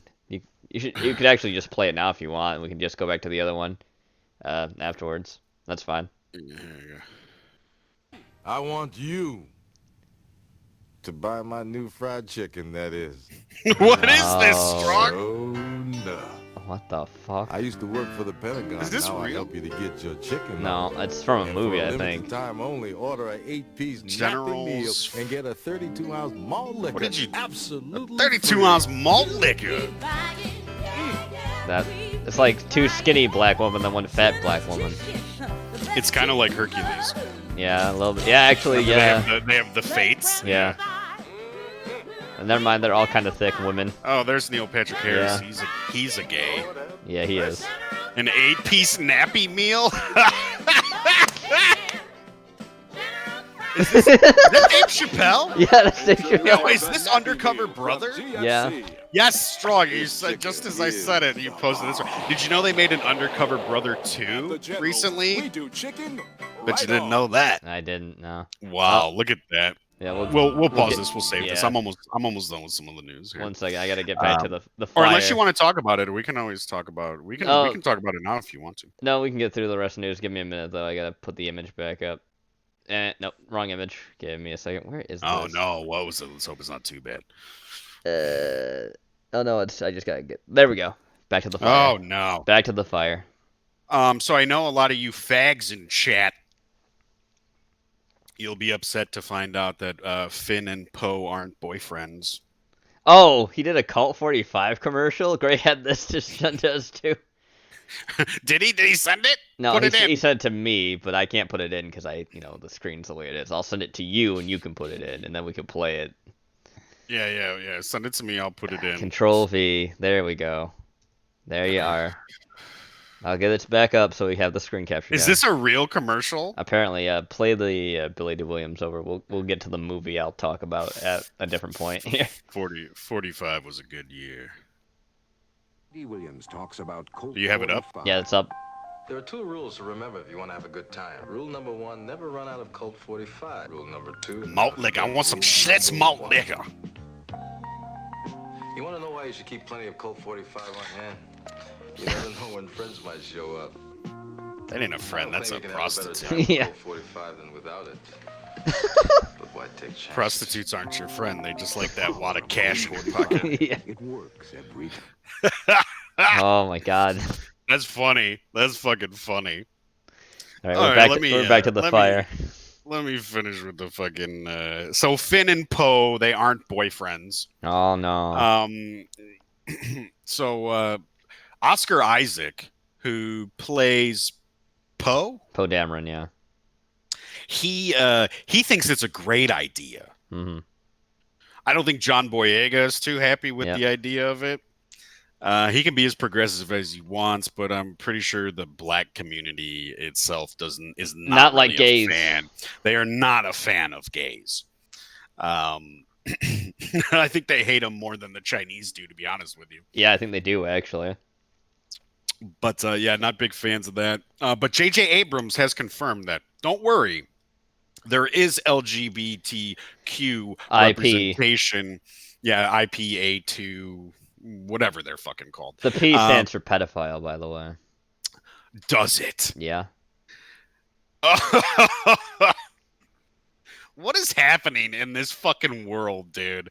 When we're pedophiles should be burned at the fucking stake. Yeah. This you will get your pedophile representation or whatever, your LGBTQ representation in the new Star Wars, apparently. Do you remember when those Asians got up at one of the Comic Cons and was like, do you plan on having any Asians in Yep. Star Wars? And J.J. Abrams responded, first of all, go Asians. Yeah. Right. What a fag. And then they like forced like a couple Asians into Rogue One. Mhm. And then it bombed in China. Yeah. And then Donnie Yen came out and said, well, that's because the Chinese aren't really fans of Star Wars, but then they proved them wrong. They actually proved that wrong. Yeah. With box office numbers from other Star Wars movies. Mhm. And then more Asians. I Rose ship Tika. Ray and Finn. You do some shipping, Andrea? You fucking degenerate. Very. Don't worry though, so Baby Yoda is gonna save Star Wars.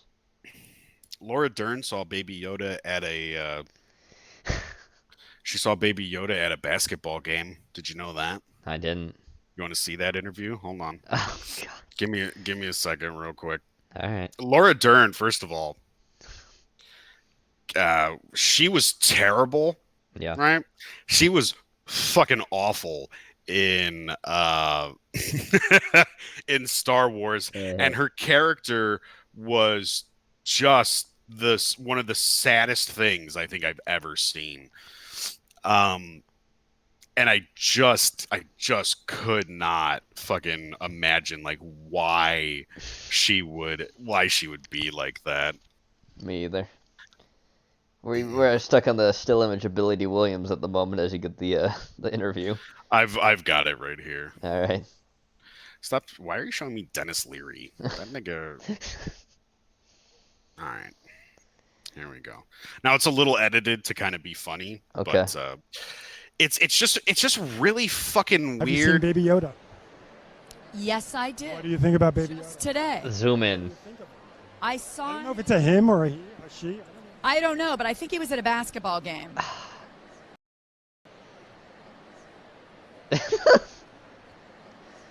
Look how old she looks, dude. Yeah.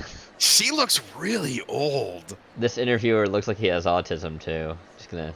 Gina Carano is Oh, we're hitting 0 by the way. in the new Oh, there we go. Mandalorian episode. Is Oh, she? okay. No, we're fine. Are we back? Yeah, we're back. It didn't last long. It was like a That's second. all I'm gonna say. We should be back now, guys.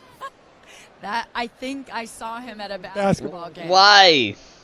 Okay. He was in Yeah. PA. Dude, this is so awkward. Here's the Have you original. seen Baby Yoda?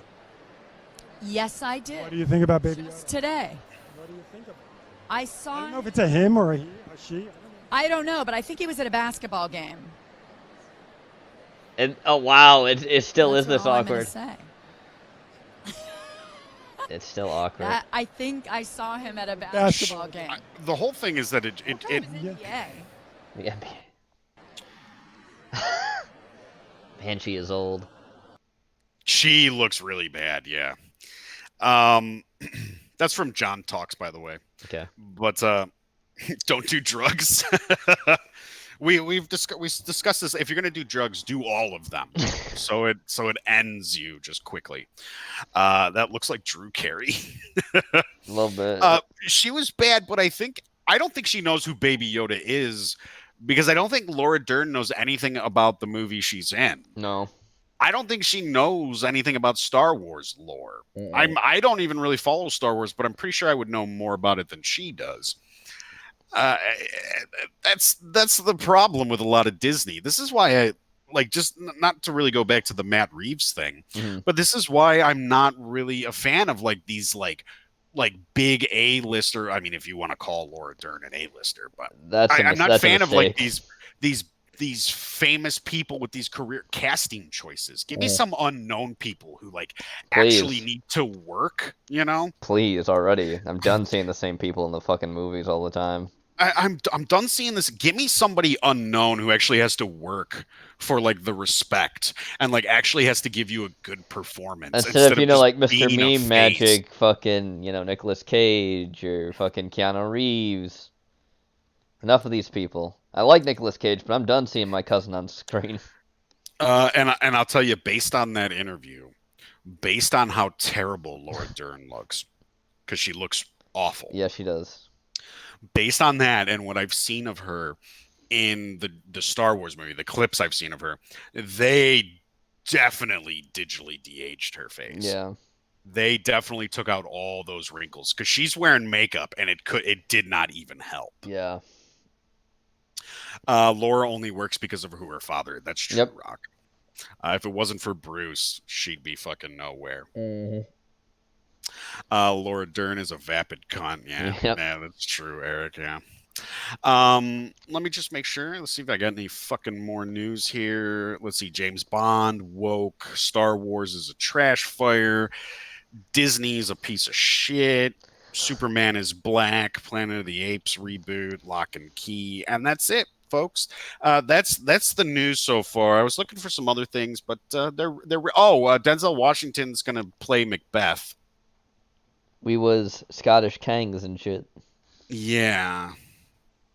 Yeah, Denzel Washington's going to be Macbeth. I'm a huge fan of Macbeth, and this kind of upsets me. Well, now it's giving you more representation, I guess. More representation. And the thing is, I don't necessarily dislike Denzel Washington. And he usually keeps his mouth shut. He doesn't really get into the woke politics of anything, really. Hello, Moppy. But hi, Moppy. But I just don't think it's good casting for him to be Macbeth. But well, Sweet said that he apparently has played Shakespeare before on stage. I don't care what the fuck is done. I don't give a shit. I don't care about black stage actors doing Shakespeare shit. It's like that Hamilton effect, like you said. Yeah. I don't fucking care. It's not right. Let's Black history. Let's be a little fucking accurate. William Blackspear. I'm at the theater watching Shakespeare in Love. That's from fucking Scary Movie. Mm-hmm. Original Star Wars has a permanent place on my computer to watch at any time. Yeah, Grifter, a lot of people like the original Star Wars. And I understand why, a big space opera, So I totally get that shit. So has Al Pacino. Yeah. That's true, isn't it? Yeah. Yeah, he has done Shakespeare as well. They're rebooting Planet of the Apes. Yeah, Rock, from the guy who did the Maze Runner movies. They're not sure. We talked. You weren't here, Rock, but they're not sure if it's going to be a reboot or if it's going to continue from the trilogy left over. So we don't know that yet. But the guy who did the Maze Runner movies is doing a new Planet of the Apes film. So. All right. So me, all right. I watched a movie recently. Boo, movies are shit. I know. But this one's from the 90s. Yeah, so it's even worse. Yes. Go ahead. I watched a movie called Wax Faces. Wax Masks. Excuse me. That's it, Faces. Wax Masks. Oh my god, you don't even know what movie you watched. Sorry. Show the trailer if you would. Boo this man! Okay, I'll click on the trailer. Here we go. It's playing. Wax Mask. Severin. Just want to show the chat what it looks like. Things. This is a Giallo film too, by the way. It's not too apparent. Medusa? Yeah, that's Medusa. I'm not sure that it was a good idea to work in the museum. What kind of lunatic could be responsible for this? This could be a Star Wars movie. Dario Argento.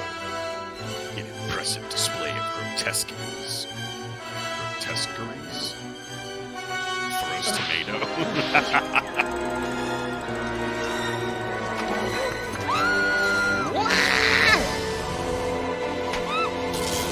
Look, CGI. The Joker origin. Oh my god, they showed you the fucking... Yeah, they showed you the reveal. So, Yeah, directed by Sergio Solovetti. So Sergio Solovetti, chat, is the guy who did the special effects for Cemetery Man and Demons. He Who's was this dark. motherfucker on screen right now? Which motherfucker? Javier Jimenez, I have no idea. celebrity hairstylist. Look at that nigga's hair. Oh yeah. Oh my god. So a WAP version of FX mixed with House of Wax, says Rock. Oh, pretty Yes, much. tell us about Wax Mask. So Gene. Wax Mask was basically a collaboration effort idea between Dario Argento and Lucio Fulci because Dario Argento wanted to make a film with Lucio Fulci because he saw Lucio Fulci's health was declining. But they continually argued over which direction the film should take. Lucio Fulci wanted to be more atmospheric. Dario Argento wanted to be more gory. And eventually Lucio Fulci would just fucking die.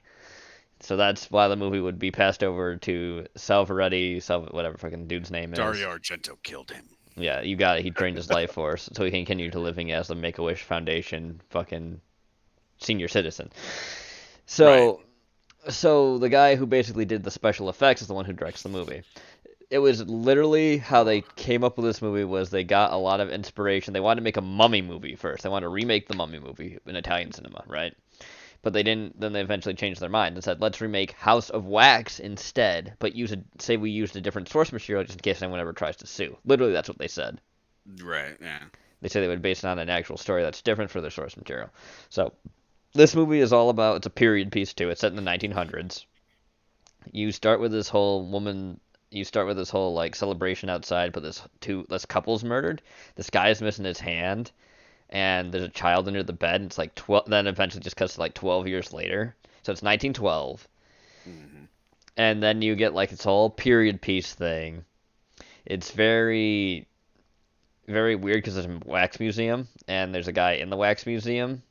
Or, no, it's not. It's a party's going on at a brothel first, like a bordello, right? Right. It's a Roman bordello, where this guy challenges a dude for like 20 francs or whatever fucking money. I don't remember what exactly it is, but he challenges the guy to go in there, right? Cannolis, yeah. 20 cannolis, of course. 20, no, it's 20 marks, I think he says, to actually like fucking go in there. He goes in there, he has to spend the night in there. He realizes some of the wax museums, like some of the wax figures are actually like alive, and then he gets killed. And that's like a murder mystery thing. You don't know what's going on. But then we cut to this one girl, and her name is Sophia. She is our main character throughout the movie. You think this like one dude was gonna possibly be, but no, he's not. He is not at all. He's just sitting at the face of the whole wax museum. You find meet the guy who's like the owner of the wax museum, like Volk, I believe his name is, what they call him. Mm-hmm. He's a very shady looking dude. You just keep getting like flashbacks to the killer and everything else, and you see like he has a metal hand, and he injects people with like this syringe that makes them paralyzed. And you see how it actually goes down with like what happens to people when they are done to this. They're like strapped up into this machine. Their blood's drained fully out of them, and they like almost like shrivel up in this weird like very early 90s CGI effect because it's pretty bad.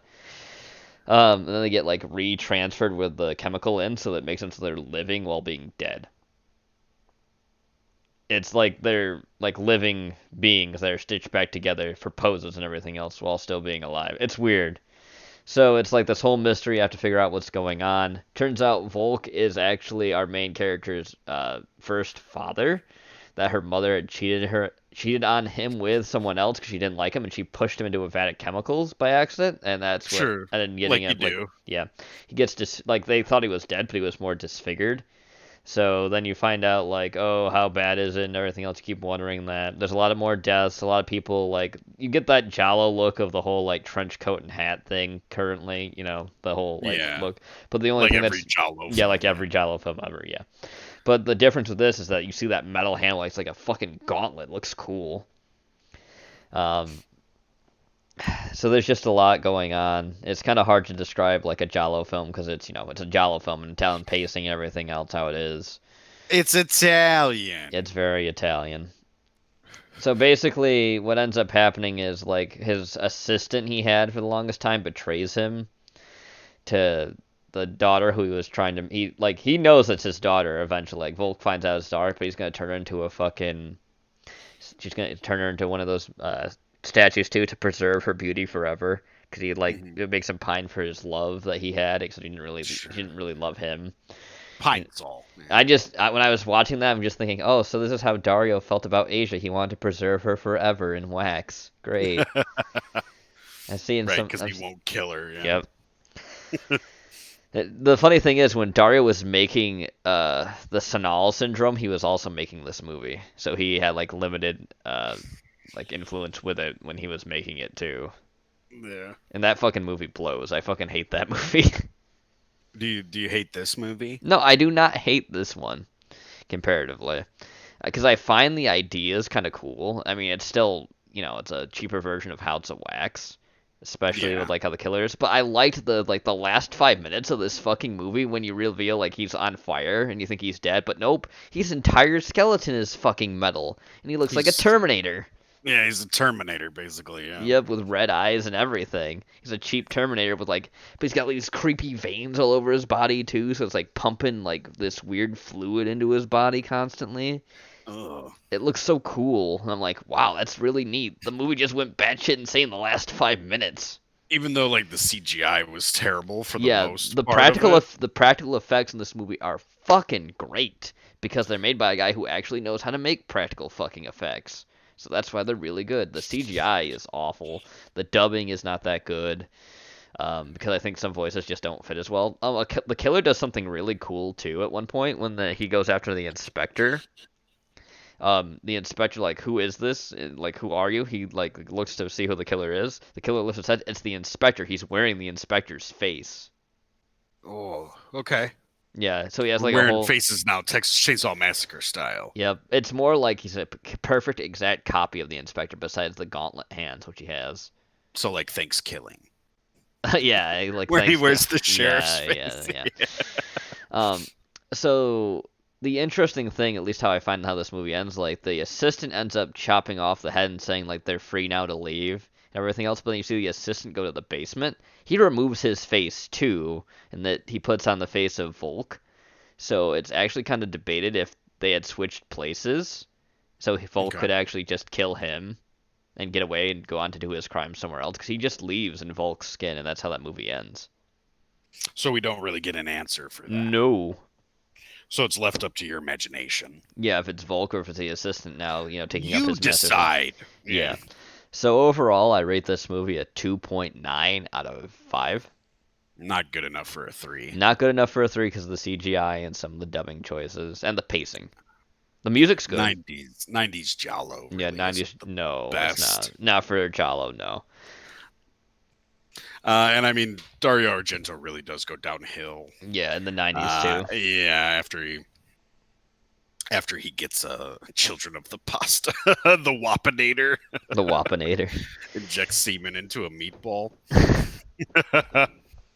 But yeah, a lot of the stuff was cool. I liked some of the set pieces they had for it. Like the practical effects are really good. I have always loved the idea of like a killer that's not really how he looks because it's a wax mask. I like that idea a lot.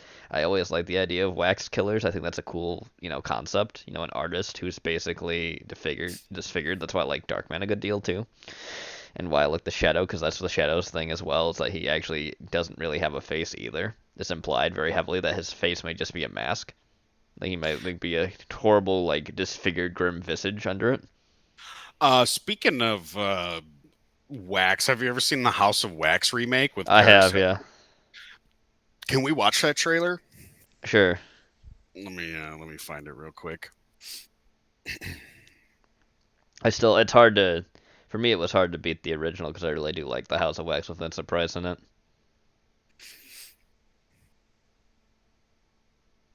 Is this it? Maybe. I think this is it, yeah. Remember when Paris Hilton was a big deal? Uh-huh. I wish I did. Let's see how this compares You guys to gonna do it tonight or the what? movie that you just watched. The hell is that?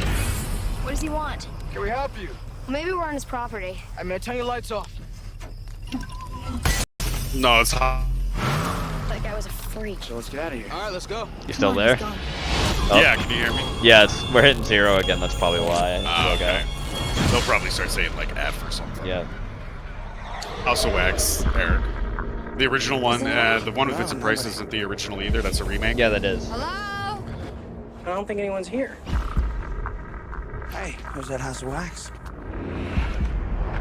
It is wax. Is that? Literally. Because the That's original. the guy from Supernatural. Yeah, it is. Because the original House of Wax was a silent film. Looks like a hell of a party.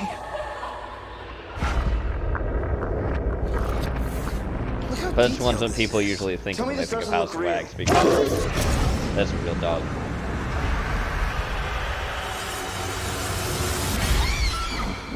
Don't tell You're me saying what that that's a real Joe. person. I'll tell you. They're all wax, everyone. They're all wax. Please, somebody.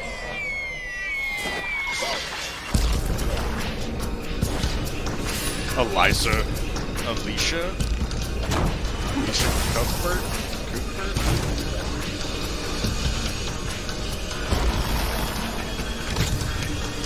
I remember not thinking this movie was that good when watching it.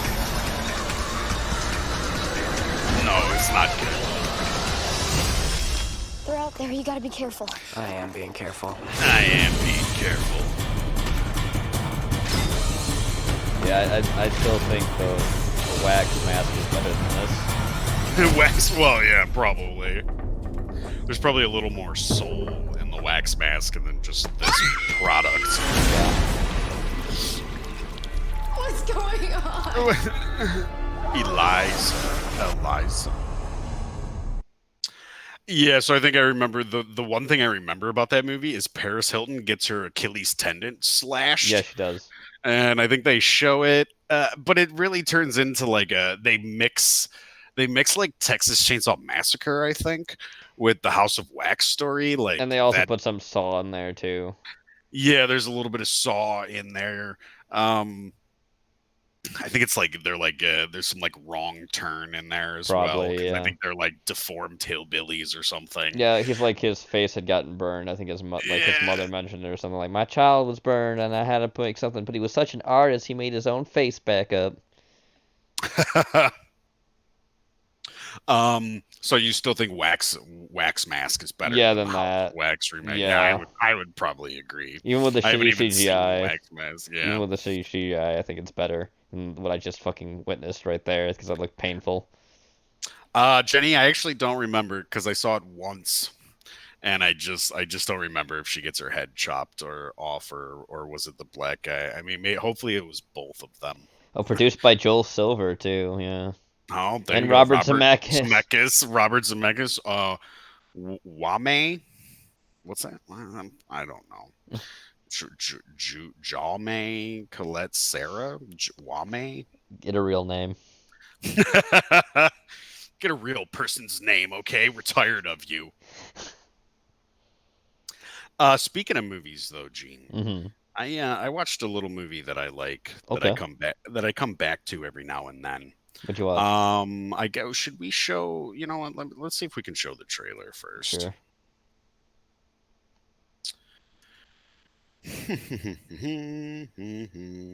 Sorry, guys. We do this shit on the fly for this show. Let me see here. Yeah, let me see if I can put this in here.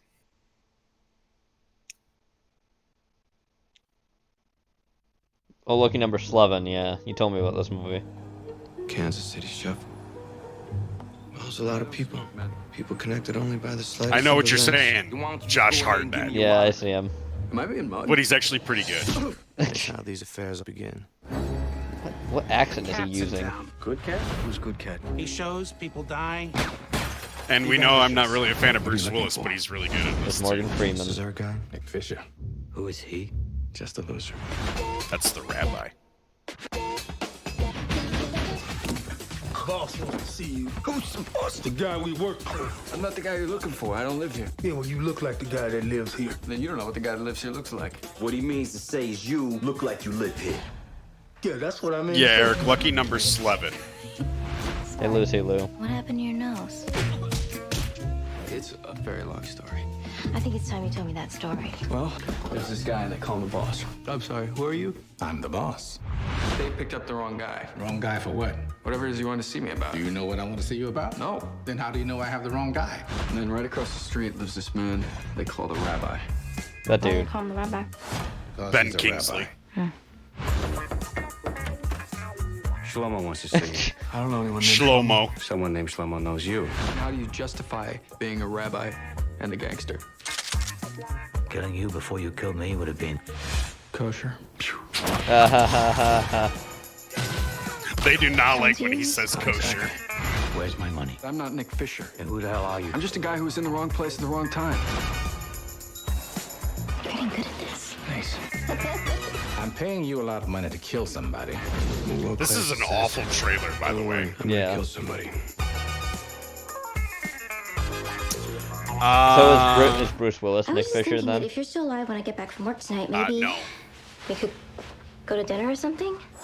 No, I don't think Ben Kingsley is in The Walking Dead. So Lucky Number 11 is this really, it's a fun movie. I really enjoy it. They play around a lot with dialogue. Mhm. You know, they're like just like that one scene where he's like, "Oh, you look like the guy who lives here," and he goes, "Well, then you don't know what the guy who lives here He looks looks like, yeah. Right? You know, they play around a lot with that. It's like, oh, well, it's the rabbi. Well, why do they call him the rabbi? Because he's a rabbi. Like they do a lot of shit like that. It's actually really funny. Josh Hartnett's really good. Lucy Liu is actually really good. I'm not a fan of Bruce Willis, but he does a really good job in this movie too. Mainly because he doesn't talk a lot Yeah. in the film. So basically what happens is like in like the late 70s, like early 80s, that type of thing, this word gets around that there's this horse you can bet on, Okay. right? Lucky Number Called 11, yeah. Lucky Number 11 is the name of the horse. And there's this horse you can bet on. And it gets around and everybody starts to realize that this horse is going to win. It's a shoe-in to win, so everybody's betting on it. Gotcha. Well, at the same time, this criminal outfit takes over, which is run by Ben Kingsley and Morgan Freeman. And what they end up doing is they want to make an example of like, you're not going to take money from us, like they like shut your mouths and all this shit. So basically what they do is they kill their own horse. Okay. Right? They inject it, so in the middle of the race the horse dies. Okay. All these people lose their money, and then they basically systematically hunt down all the people who talked or bet about the horse or bet on the horse, and they kill everyone, including their families. The fuck? So this one guy is taking his kid to the track, makes him wait outside. They take him after he loses all his money or whatever. They kill the guy who bets on the thing, and they kill his wife. And then they take his son, and they have to actually bring in a specific professional, which is Bruce Willis, to kill the kid, because nobody wants to kill the kid. So Bruce Willis kills the kid, and then you jump to like modern day, like whenever this movie, I think, is like 2006, maybe it came out. Yeah. And you jump to modern day, and Josh Hartnett is basically getting mistaken for this guy, Nick Fisher. And now the criminal outfit has actually broken into two different people. There's Morgan Freeman's criminal outfit, and then there's the rabbi's criminal outfit. Yeah, Ben Kingsley's criminal outfit, and they don't like each other. And basically what happened is they had a truce, but somebody killed Morgan Freeman's son. Oh. So what they do is the reason they're looking for Nick Fisher is because Nick Fisher owes a lot of money to a bookie.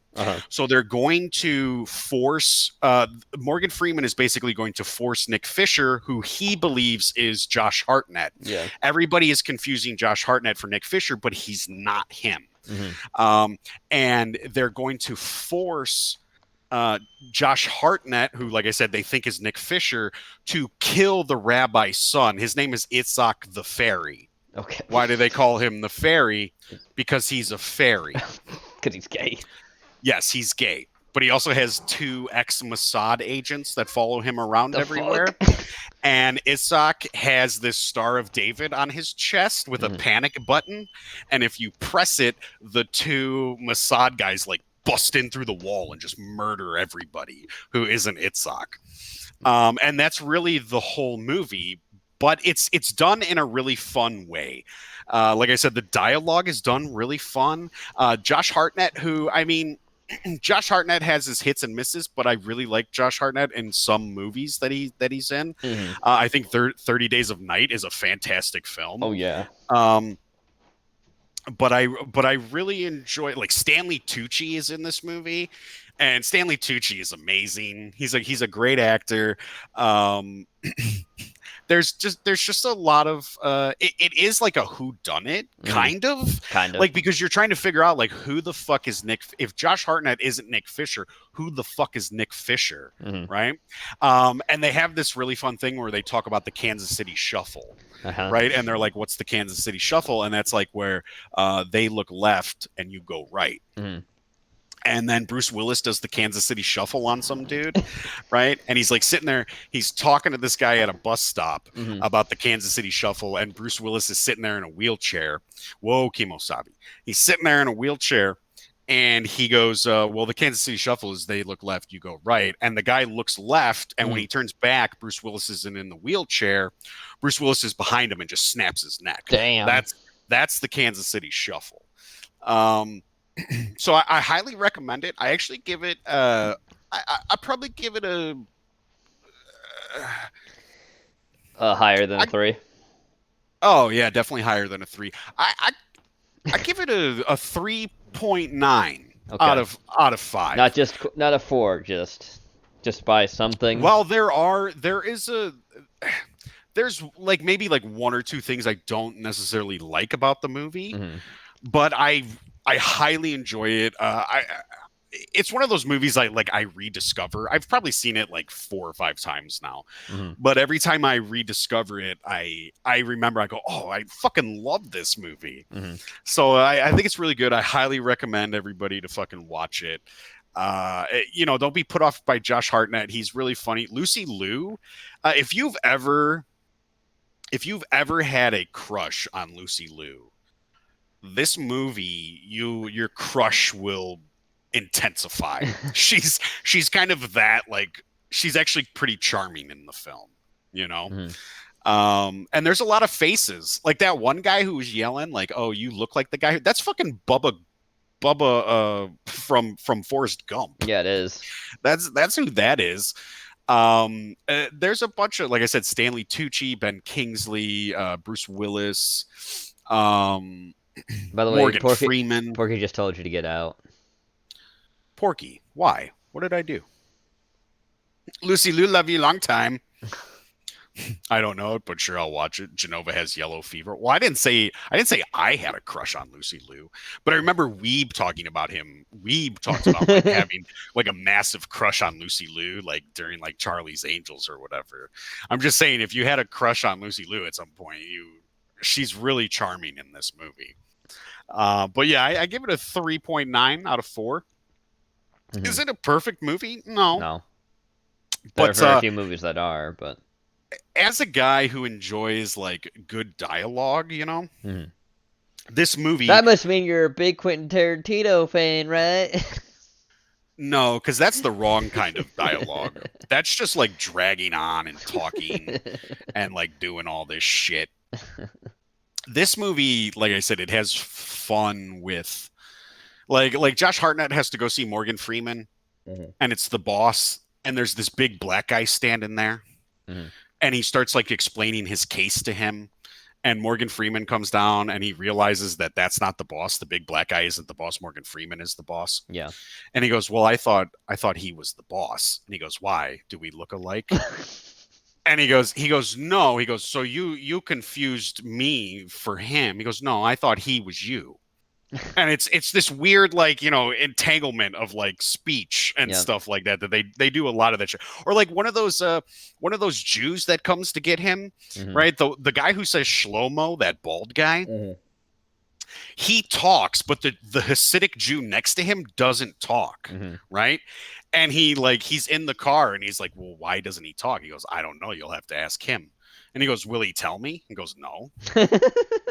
It's just one of those movies that they do a good job with the dialogue. I think that's probably the best part of the film is the dialogue. And the story is actually really good too. Eventually you find out who Nick Fisher is. and like what's going on with all that shit.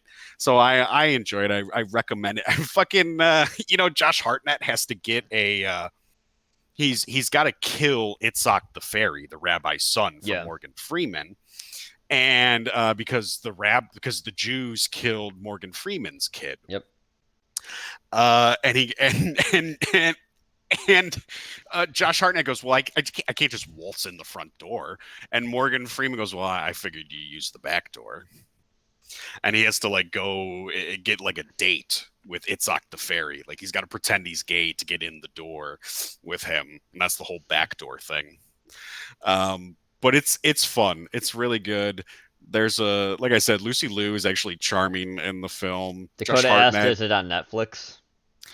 I don't know if it's on that. I don't have Netflix anymore, so you'll have to look it up to see if it's on there if you do have Netflix. But I mean, write it down, put it on your list, I would say, and check it out because I definitely think it's worth at least a watch. Wow, Genova deflecting onto Weep. Well, Weep said that. Weep said that himself. I'm just using him as an example. I mean, he is a good example. I don't think Lucy Liu is and to be made an example of. Oh, excuse me, I'd say that. I'd say make example of. Oh, I would never do that. I'd never bully Weeb. That's all we do is bully Weeb. It's got evil Jews, so it's probably on Disney. And there's something about like Ben Kingsley when he's talking to Josh Hartnett. He talks about like unlucky people, and he's like you're unlucky so that I may know that I am lucky. Mm-hmm. And he goes on this big rant of like you were better off yesterday, but you didn't know it until today. Mm-hmm. But today has arrived, and you're not you don't know these things. And he talks like he speaks like very Jewy. you know, he goes into that. There's like a Jewish bookie as well. Okay. And they kill him with a baseball. Okay. They just whip a baseball right into his face. It's fucking funny. As you do. But yeah, as you fucking do. Also, like Morgan Freeman kind of reminds me of the character he played in Wanted. You ever see that movie? I've seen it, yeah. With Angelina Jolie. Yeah, it's got those weird fucking like dumb CGI effects with the bullets, I think. Right? Yeah. There's some weird CGI bullet shit going on with that movie, yeah. But it's not bad. James McAvoy is good. I like James McAvoy. The worst part of Wanted is Angelina Jolie.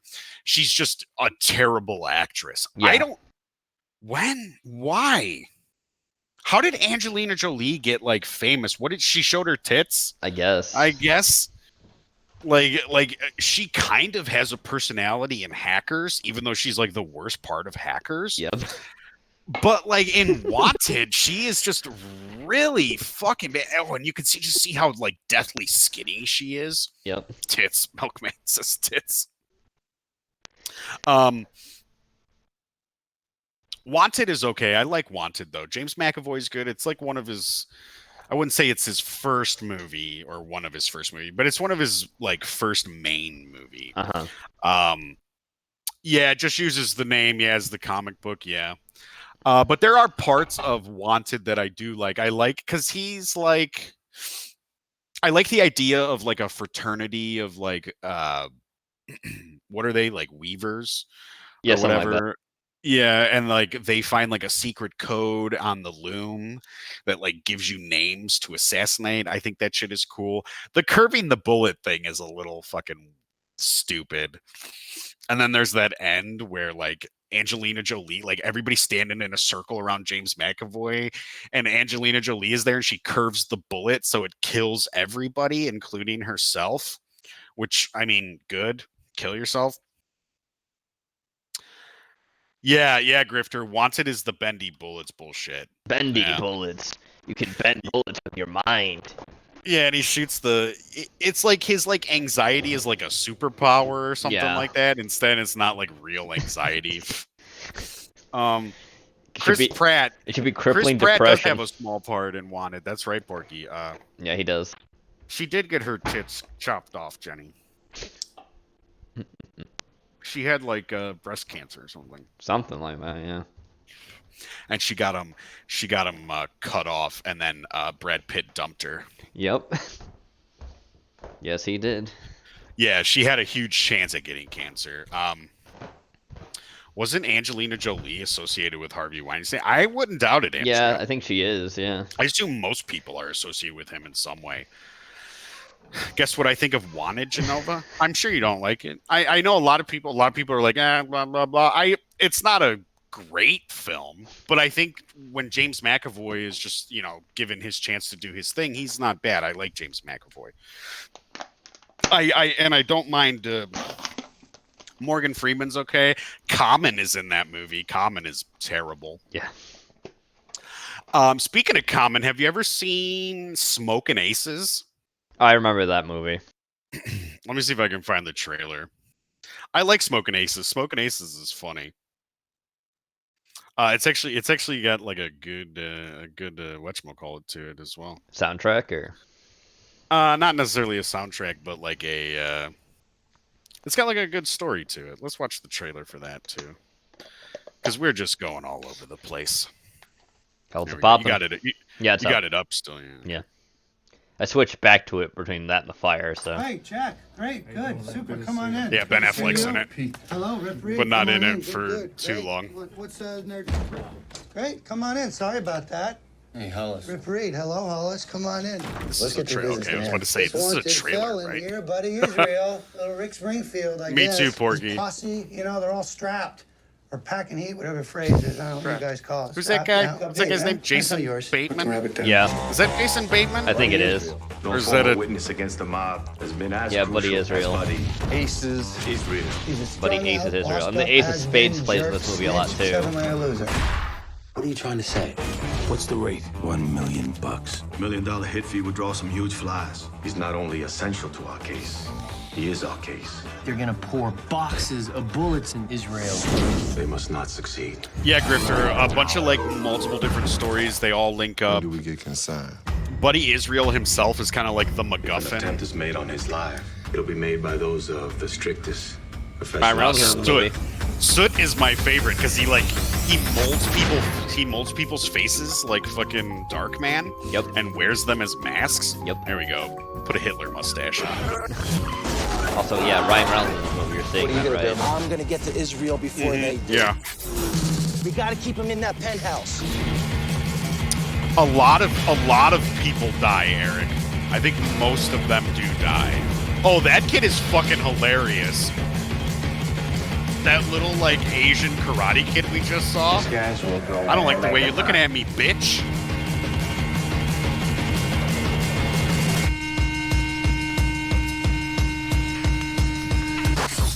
You're steering hard, player.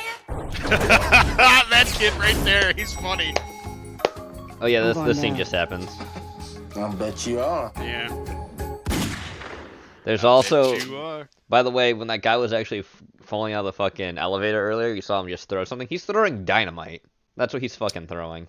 Yeah, I think those are the Tremor brothers. Yeah, the Tremor brothers. Yeah, they like and they're high just explosive fucking efforts. Yeah. crazy. Yeah, because there's that scene where Ben Affleck and his crew that you see, they're trying to get in so they can kill Buddy Israel, and they're like outside by their car, and the Tremors like drive by and they're listening to like heavy metal, and then they pull back and they just roll down the windows and just street sweeper. They just cut all those fucking guys down. Yes, they do. You're just like, oh shit, everybody, because you think like, oh, Ben Affleck's going to be a big part of the movie, but he really isn't. Nope. Because everybody is after Buddy Israel because there's this massive hit out on him. Huge hit. He's just he's a former FBI agent, right? If that's the thing. He's turned informant. Oh, okay. Like he was like a magician, but then he got close to the mob, and they're also looking for this like head mobster as well. But they want Buddy Israel. The mob wants Buddy Israel as well. There's like massive hits out on him. So it was pretty good. Rock and Rolla is good. You want to see the trailer for Rock and Rolla? Fine. Let's get to that. What? I said fine. I'm finding it funny because I just switched back to the fire as soon as you said let's watch the trailer to Rock and Rolla. Go ahead. Oh yeah. Well, you got to be ready. I guess I have to be super ready now. Yeah. For a relaxed stream, I'll be super more edgy than usually. What is this shit? What is this shit? What is this fucking movie already? When was this made? People ask a question. I don't know. 2008. Okay. Some the money or the fame, but a real rock and roller. A real rock and roller. That's a lot. I just noticed a lot of these films are made by Dark Castle too. Yeah, I think this is a Guy Ritchie movie too, and it was supposed to be a trilogy. Yeah, I think they were, but they never really manifested as that.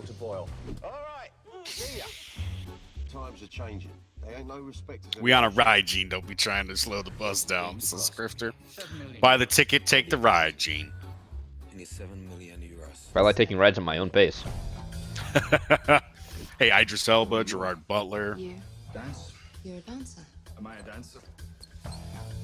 This movie has too many British people in it already. 7 million euros. Well, it's Guy Ritchie. Is this a robbery? Yes, it is a robbery.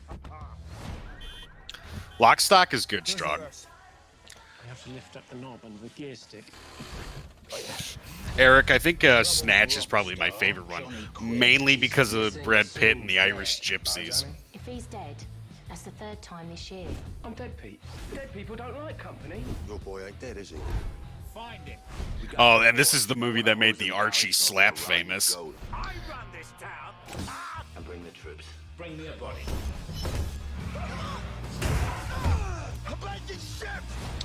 Yeah, that's true, Dan.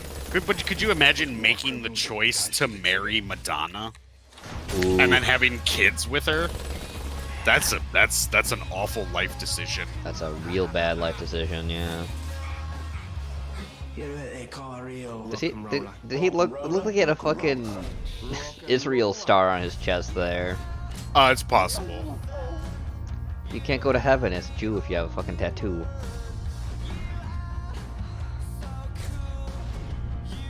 You guys are gonna take care of Ludicrous. What do you think? Ludicrous. Gangsters?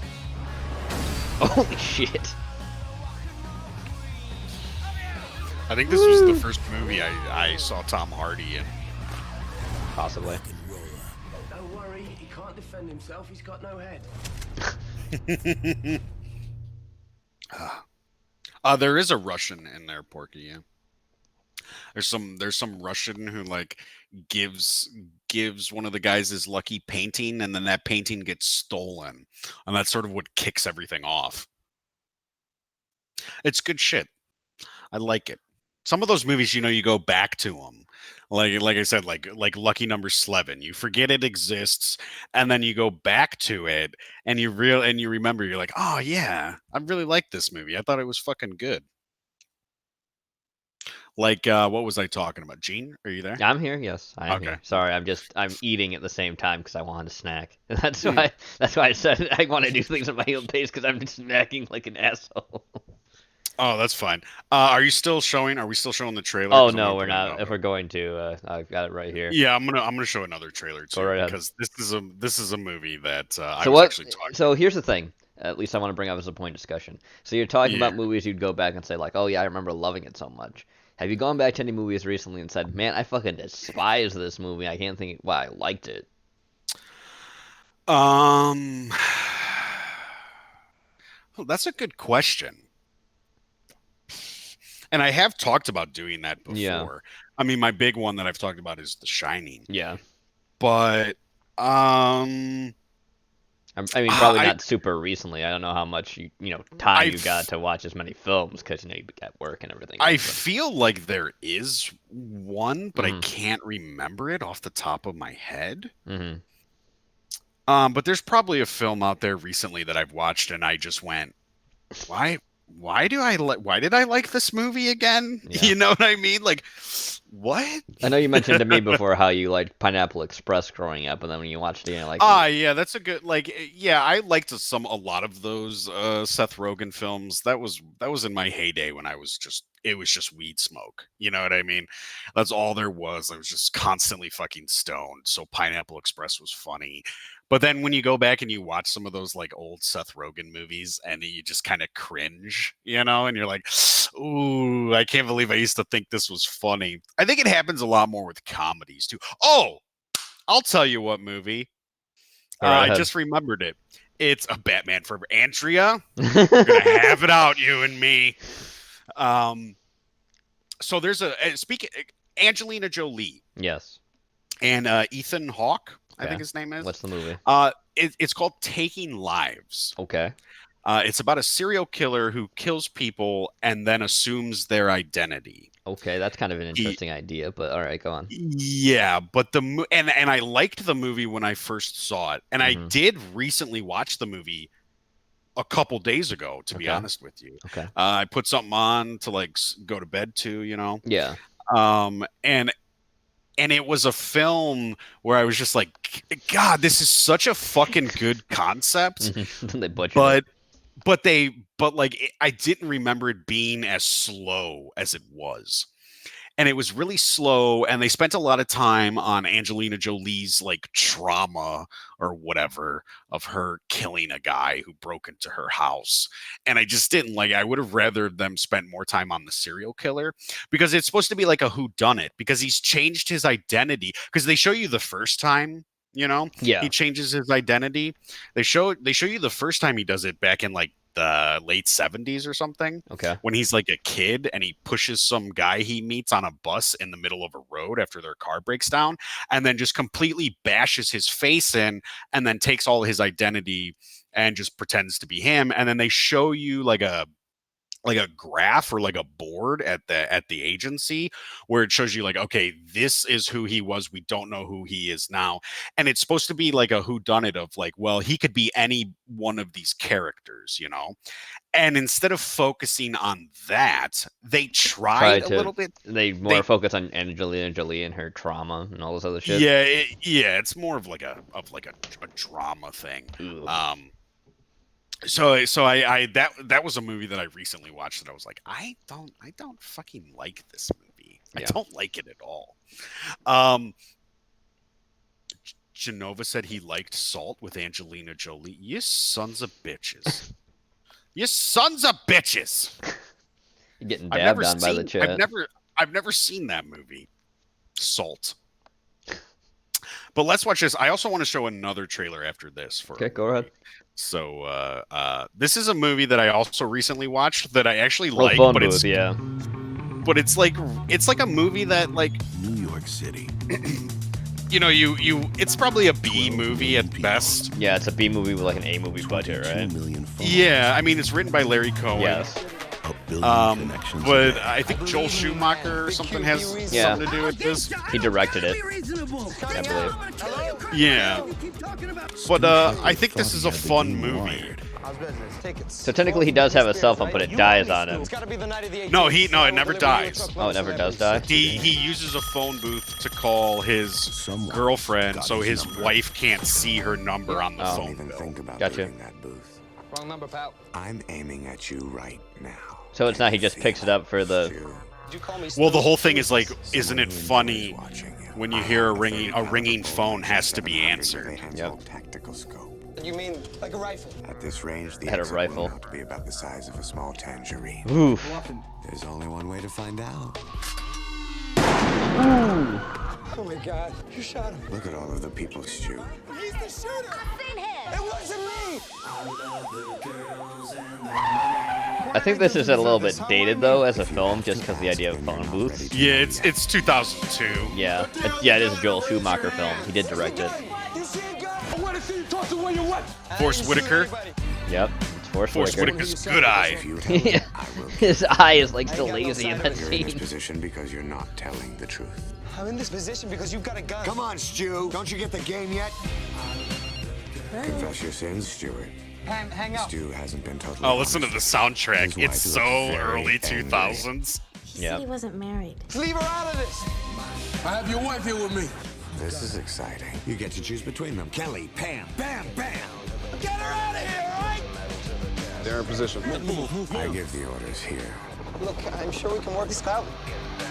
Yeah, isn't the gun an auto? If I remember true, the like spoilers, the gun's been automatically firing. No, he's really shooting it. Okay, no, I just thought the fact that he was shooting it, but he was using like a system to actually shoot it, like an actual like computer system thing to shoot it. No. He's really is firing it. Okay. So I see a lot of people are like, I remember this. It was good at the time. I haven't seen it in forever, stuff like that. So I recently watched this actually a couple days ago as well. And I'll tell you the best part about it. It's really simple. Just a guy in a phone booth who can't leave because there's a sniper. And Larry Cohen could never get funding for this, so he gave it to somebody else. Yeah, which I don't understand. It to me, it still holds up.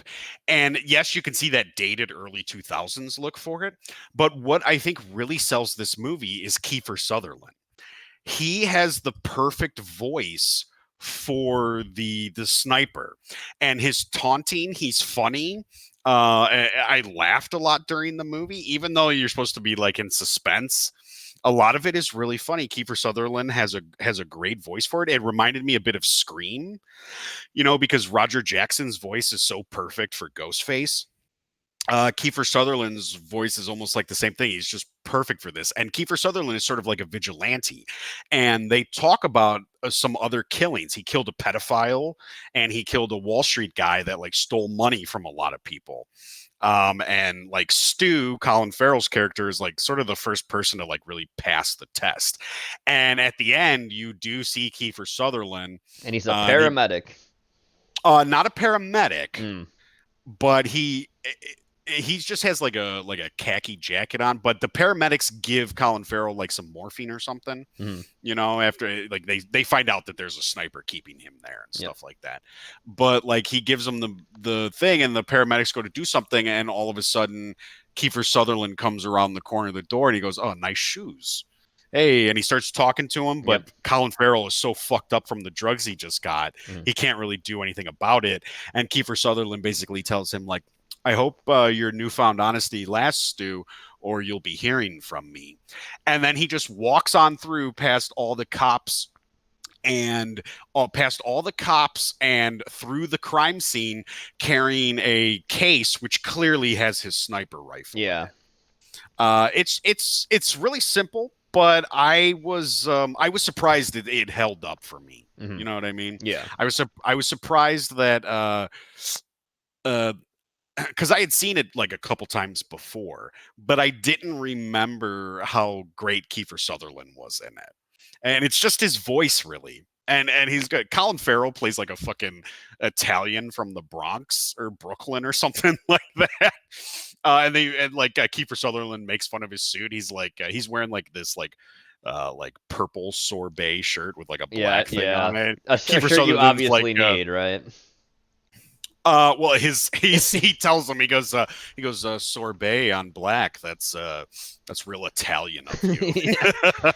So obviously need that shirt, right, Genova? Yeah, I probably have it in a closet somewhere. We'll just spit out the tequila. Well, Jenny, we will be done here in about 30 minutes, so you will make it there on time. But yeah, phone booth. I don't know. Let me check the IMDb real quick for phone booth, because what would you rate it? I give it a 3.6. I think it's worth a 3.6. Is it perfect? No. I mean, what film is really? But I mean, you get the Larry Cohen sort of thing. I think there's even a line dropped in there. Larry Cohen drops a line in there where like Kiefer Sutherland is like, "Oh yeah, God made me do it," right? Yeah, and that's he does. Yeah, that's a reference to 7. This has a 7 out of 10 on IMDb.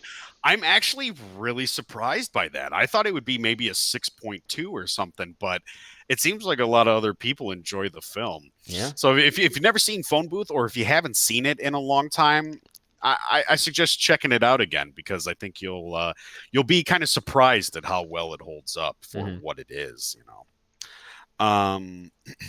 Let me just find this other movie that I wanted to watch. Or you mean another trailer you want to watch because you've seen the movie? Yeah. Sorry, yeah.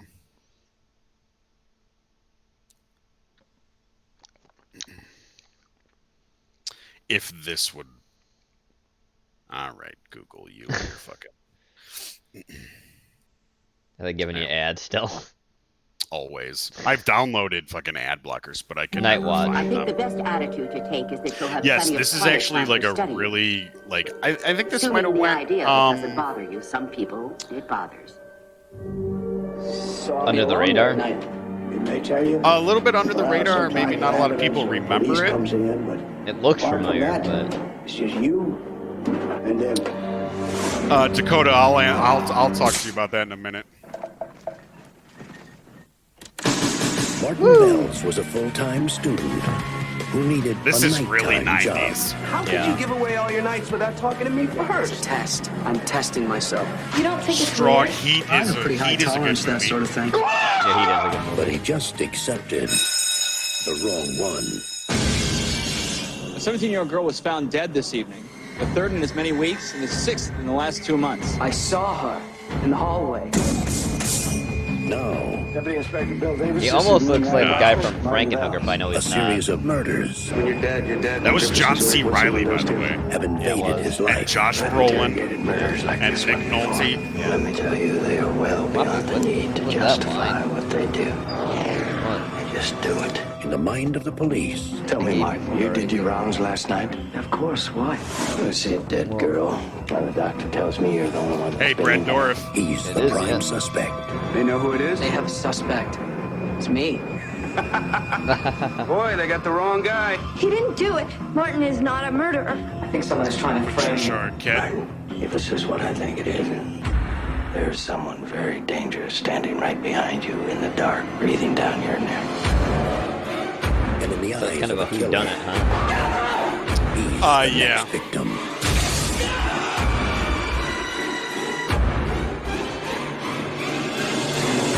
Ewan McGregor, Oh, it's Ewan Patricia McGregor. Arquette, Yeah. Josh That's what we Brolin, want. and Nick Nolte. Nick Nolte. Tell me something, Martin. Are you still going to maintain your innocence? Night Watch. Night Watch. So Night Watch is actually that version is actually a remake of a Dutch. I think it's Dutch Okay. or Dane. What do they call people from Denmark? Danes. Are they Danes? Yeah. They're Danes. Yeah, so it's actually from a movie. It's actually like a remake of a Danish movie called Night Watch by the same thing. Who actually, coincidentally enough, the actor who plays who has Ewan McGregor's part is actually played by Jamie Lannister from Game of Thrones. Okay. Like really early, like 1984, because I'm pretty sure he's Danish. But I think he is, yeah. yeah, Night Watch is basically a whodunit. There's a serial killer on the loose. Ewan McGregor is like a law student or a med student, and he gets a job as security working at a morgue. Yeah. And a lot of these victims are coming into the morgue, but the serial killer is then breaking into the morgue and molesting the corpses. Ew. And people start to believe that it's Ewan McGregor doing it. It's not him, but it's basically he's trying to figure out who's doing it, you know, and everybody becomes a suspect. You don't really know who it is, but it's a fun whodunit. It's like if Taking Lives would have done that movie sort of really similar to how Night Watch did it, then they would have done it. It would have been a lot better movie. Yeah, I Taking see. Lives would have been a lot better. Sounds like Onion. Yeah, who knows? It could be. Yeah.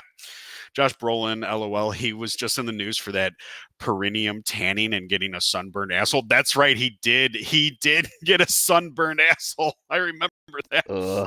I saw that. Gray. Who the fuck would do that? What do you have to do? Like sit there and hold? Yeah, I was just about to say. Or do you have to hold your ass cheeks open, or do they tape them open? I And don't want to know. now you've got a sunburned asshole. That's fucked up. I really don't know how you get that. But I would give Night Watch probably 3.7 or something like that. Okay. I think it's a good thriller. It's a good whodunit. If you're into like thrillers, serial killers, the 90s had some good movies like that, you know. I would definitely recommend. Dakota asked, have I watched Hollow Man? I have seen Hollow Man. I haven't seen it in a long time. I might watch it before I watch the Invisible Man remake, because the Invisible Man remake looks like Hollow Man. Yeah. It looks like a remake of Hollow Man, basically. But I remember Kevin Bacon I remember him not being too bad, but I also remember that movie sort of getting kind of like slowing down really in the middle of it. Yeah, it does. and not doing too much. There's some good shit. Henry, Portrait of a Serial Killer. I like that movie, Eric, but it's not hard to watch, but it's a movie that I only really need to watch like once, Yeah. maybe every like year, maybe if that, maybe every couple of years I'll watch it once. But Henry, Portrait of a Serial Killer. It's based on 2 real serial killers, but it kind of takes a lot of liberties. Yeah, it takes a lot of liberties with their lives. I know one of those guys was accused of killing Adam Walsh, or he said he killed Adam Walsh, but I don't think they ever proved that he did. I think that murder is still unsolved. What are you dipshits doing? Sweets, we were watching some trailers talking about movies.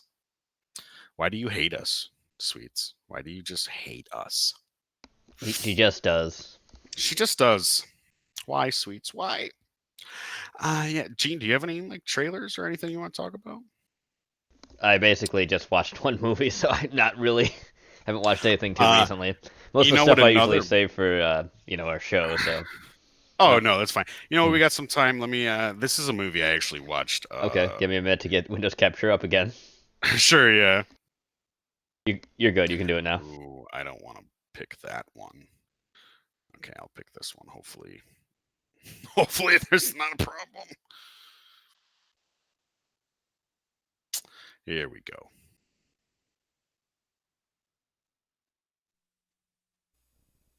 Oh, 8mm. Yes. This is the mortgage, Cindy's college money. If I do right by Mrs. Christian, the circle hey, she look, runs it's in is my gonna be the cousin, break we've been waiting Nick. for. Hey, look, someone you're related to. That's all I can tell you, honey. Sometimes you can't know what I'm doing. It's better that way. It's always that way. You come highly recommended, Mr. Wells. You're praised for your discretion. Thank you, ma'am. As you know, my husband passed away recently. Yes. My husband was the only one with the combination to this safe. These were my husband's. Eric, I private don't think I've ever affairs. seen Hardcore. I didn't realize. Do you want to tell me what you found, Mrs. Christian? It's not film. Private Detective Tom Wells is one of the only people who has seen it. It is 8mm wide. It runs at 16 frames per second. And he has been hired to discover. All I want is to know. It's real. This atrocity is false. I want the proof of it. If what's on it is real. The writer of 7. Find the I guys see who you. made I this see you film strong. is We'll going watch to be that very after this. difficult. I need information. I thought you might be able to help. You name the vice, I name the price. That's Let me tell you, Joaquin. there's things that you're gonna see that you can't unsee. They get in your head and they stay there. Some doors should never be opened. Tom, where are Snuff you? film, Jenny. You dance with the devil. The devil don't change. The devil changes you. Because once you go through, I'm gonna be okay. I'm gonna be okay. there is no going back.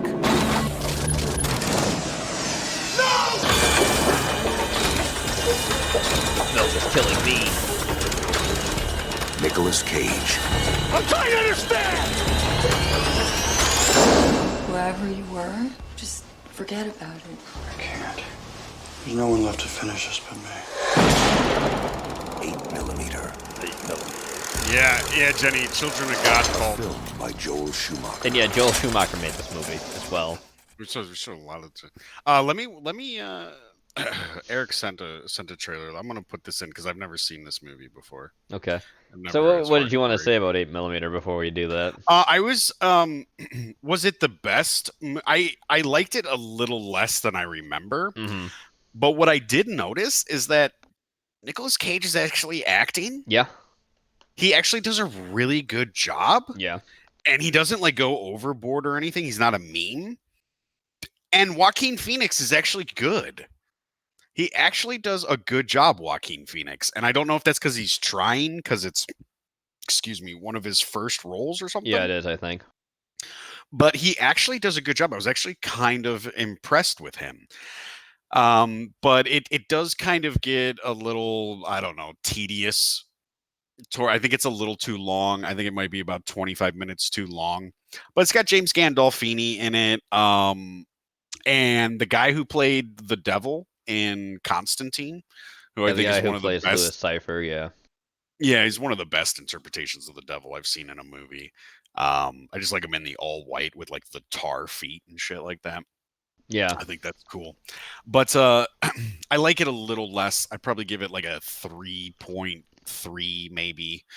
But all around it was an okay watch. Would you recommend like I said, 8mm to people? Yeah, if you haven't seen, well, watch the original because I'm pretty sure this is a remake. It is, yeah. The original has George C. Scott in it. Yes, it does.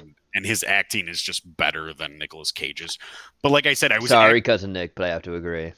Yeah, what surprised me most actually about this movie, like I said, is Nicolas Cage and Joaquin Phoenix. They were actually acting, yeah, and they were doing a good job of it. So I thought that was great. Let me throw this hardcore trailer in here because I've never seen this.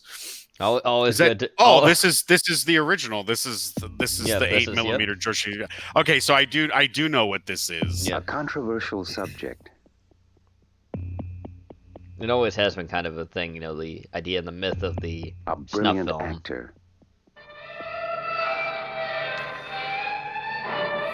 One of my favorite actors of all time. I love this man.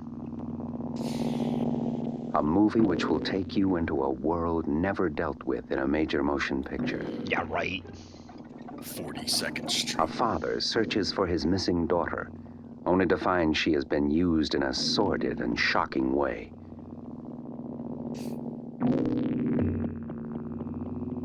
So in this one, it's his daughter. Nothing you have ever Nicolas done, Cage is seen, sort of like or imagined can prepare you for the experience he's sort of like a private hardcore. eye. It's Peter Boyle. George C. Scott. Hardcore. Yeah, Peter Boyle. R.I.P. That's when he's actually watching the film. Yeah. That's rough. You can feel all the emotions. Yeah, I mean he was great, man.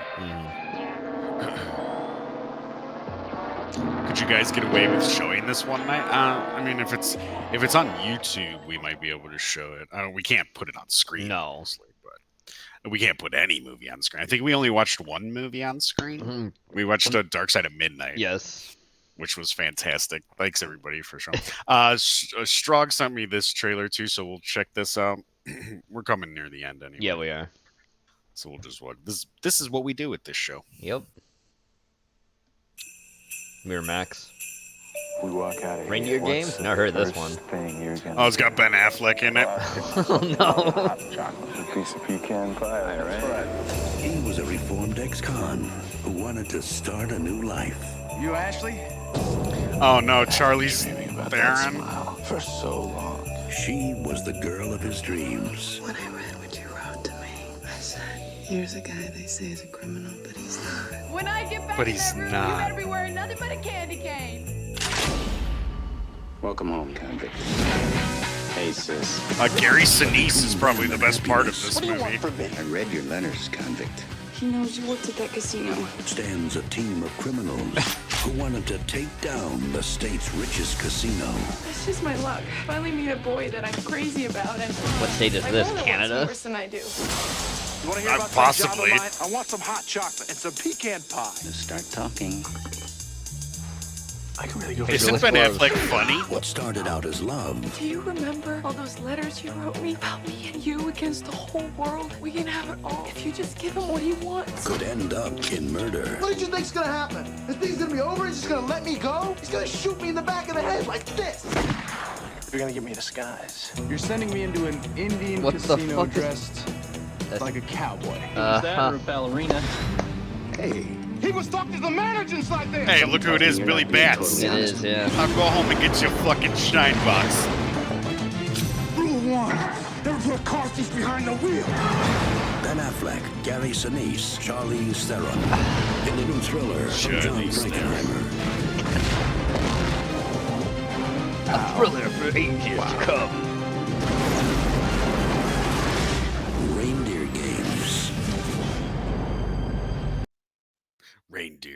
was an abrupt cut right there. I feel like my brain cells have died.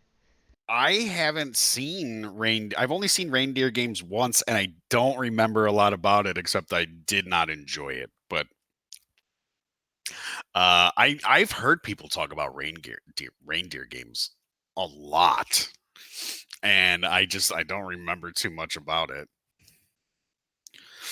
You ever seen this movie, Gene? Which movie? I'm gonna put it up right now. I don't know why I was reminded of this movie. I think it's because they were sending him into a casino. Moppy, stop whining at my face. You ready to play? Always ready to play. Yeah, I remember this movie. I've seen it, I think. Once, but I've seen it. Hotel and Casino, and it's International Elvis Week. International Elvis Week. The king may have left the building. I don't know what the big deal is. That Porker's been dead for 20 years now. You were a son of a guys bitch. have come to steal the show. Hey, man. Try to think of us as the Osmonds, only we don't get along. One's got his style. Hey, Elvis, you look great. Thank you, ma'am. Thank you very much. The other has his attitude. Long time no see. Yeah, Funschlock. I'm your partner. Sometimes I mean, think Kurt you Russell, believe you're the Kevin king. Costner. Yeah. In the flesh. Courtney stole Cox. My car, Yeah. You stole my money. You're so paranoid. It's probably a role Kurt John Russell. Lovitz? Yeah. Probably. What's that? I was gonna say Kurt Russell probably immediately. He's like, I get to be Elvis? Hey, look, Christian Slater? Why rob the casino? Because everybody else robs banks. Time to go to work, baby. Yeah, because people that rob banks so they're not robbing from the fucking mafia. To Vegas. Yeah, that's not a good place to rob from. And bringing You want to have it so you don't have a family anymore? Rob a casino. Hey, man. It's always a pleasure taking care of business with you. This movie is much better if you see it as a sequel to the Kurt Russell's Elvis movie. A double feature, Rock. Yeah, that's good. Wow, you must think I'm some cheap date, huh? David Arquette. His Howie tea. Long, Ice-T? Young What? Ice-T. They're in the movie? Young Ice-T. Look at that, too. That was young 3,000 miles Ice-T. to Graceland. Nope. No, but I do everything else. You nasty habit. That means she does anal. That means she also does meth. Oh, no. Let's not do that. I don't smoke, but I do everything else, honey. Look at my mouth. It's full of rotten teeth. Oh, so remember when we were talking about we were watching Bobby, Gore, why do you have to come right at my face? and Why? I was trying to figure out who the actor from Popeye who played Bluto, Yeah, who he reminded me of. Yeah. So I figured it out. Okay. He is in Maverick with Okay. Mel Gibson, and he plays a Russian that wants to hunt an Indian. Okay. And they sort of like set him up like Mel Gibson gets set up to be the Indian, Mm-hmm. but then like later on, Mel Gibson is basically like kind of conning money out of everybody because everybody owes him money and shit like that. Yeah. And he meets that Russian on the casino boat that they're on, and like basically bribes money out of him because he's like, well, you've been killing an Indian. Like he poses as like an Indian cop or whatever to kill. That's where I remember seeing him from. Good shit. Yeah, we can probably end. We could, but we still have a few minutes. I guess we got like 7. Might as well just go for the full. I think the stream's been going well so far. I think we've done everything that we kind of wanted to do with it. So. Yeah, this is basically how these streams are going to be. Like, we're going to talk news. We're going to talk about whatever. I mean, we got into a thing of showing trailers, which I mean we can do, but we can watch other videos too. Kind of like a little behind the lot, kind of here or there, or if we just want to talk about things, guys. Shilly. Me too, Rock. I do miss Mel Gibson. I mean, he's still alive. Yeah, but fucking. What do you expect? I from remember Hollywood? I remember there's a rumor like Marvel wanted to bring him in to direct one of the movies. Also, Deadpool 3 officially announced at some kind of Comic-Con. Do people still go to Comic-Cons? I'd hope not, but I know they do. Yeah, I guess people do. Let me have all your money. I need it. We need all your money to save comics. We're not saving anything. A good Mel Gibson movie is Get the Gringo. That's a good movie. I think he wrote and directed it, probably. Maybe just directed it, but he plays some like thief that gets like sent to Mexican prison, and he just wants his fuck. Oh, you know what? Another good fucking Mel Gibson movie is Payback. That movie is awesome. Just sit in your blanket, Moppy. Just say it. He's a badass in Payback. Moppa, please. Sorry. Oh, Con. Oh, okay. We're gonna do that then. Okay, I got a trailer for you guys. I gotta go back to the trailers. Sorry. I'm sorry, Gene. You're not really sorry. I mean, no, but go ahead. I have it up, so we're at least good for that. I'm just getting it real quick here. At least you're out of my face now, Moppy. Goodness. Everybody's favorite movie.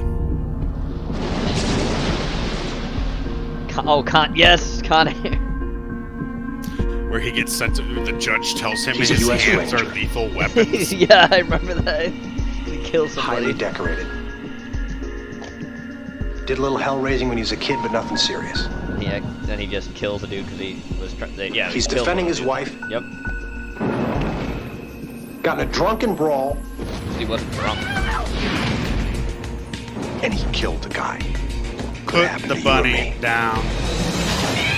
With his glorious After hair. serving the Look at that last of hair. his sentence, Cameron Poe is taking the first plane home to his wife and daughter. Today's flight is a special one.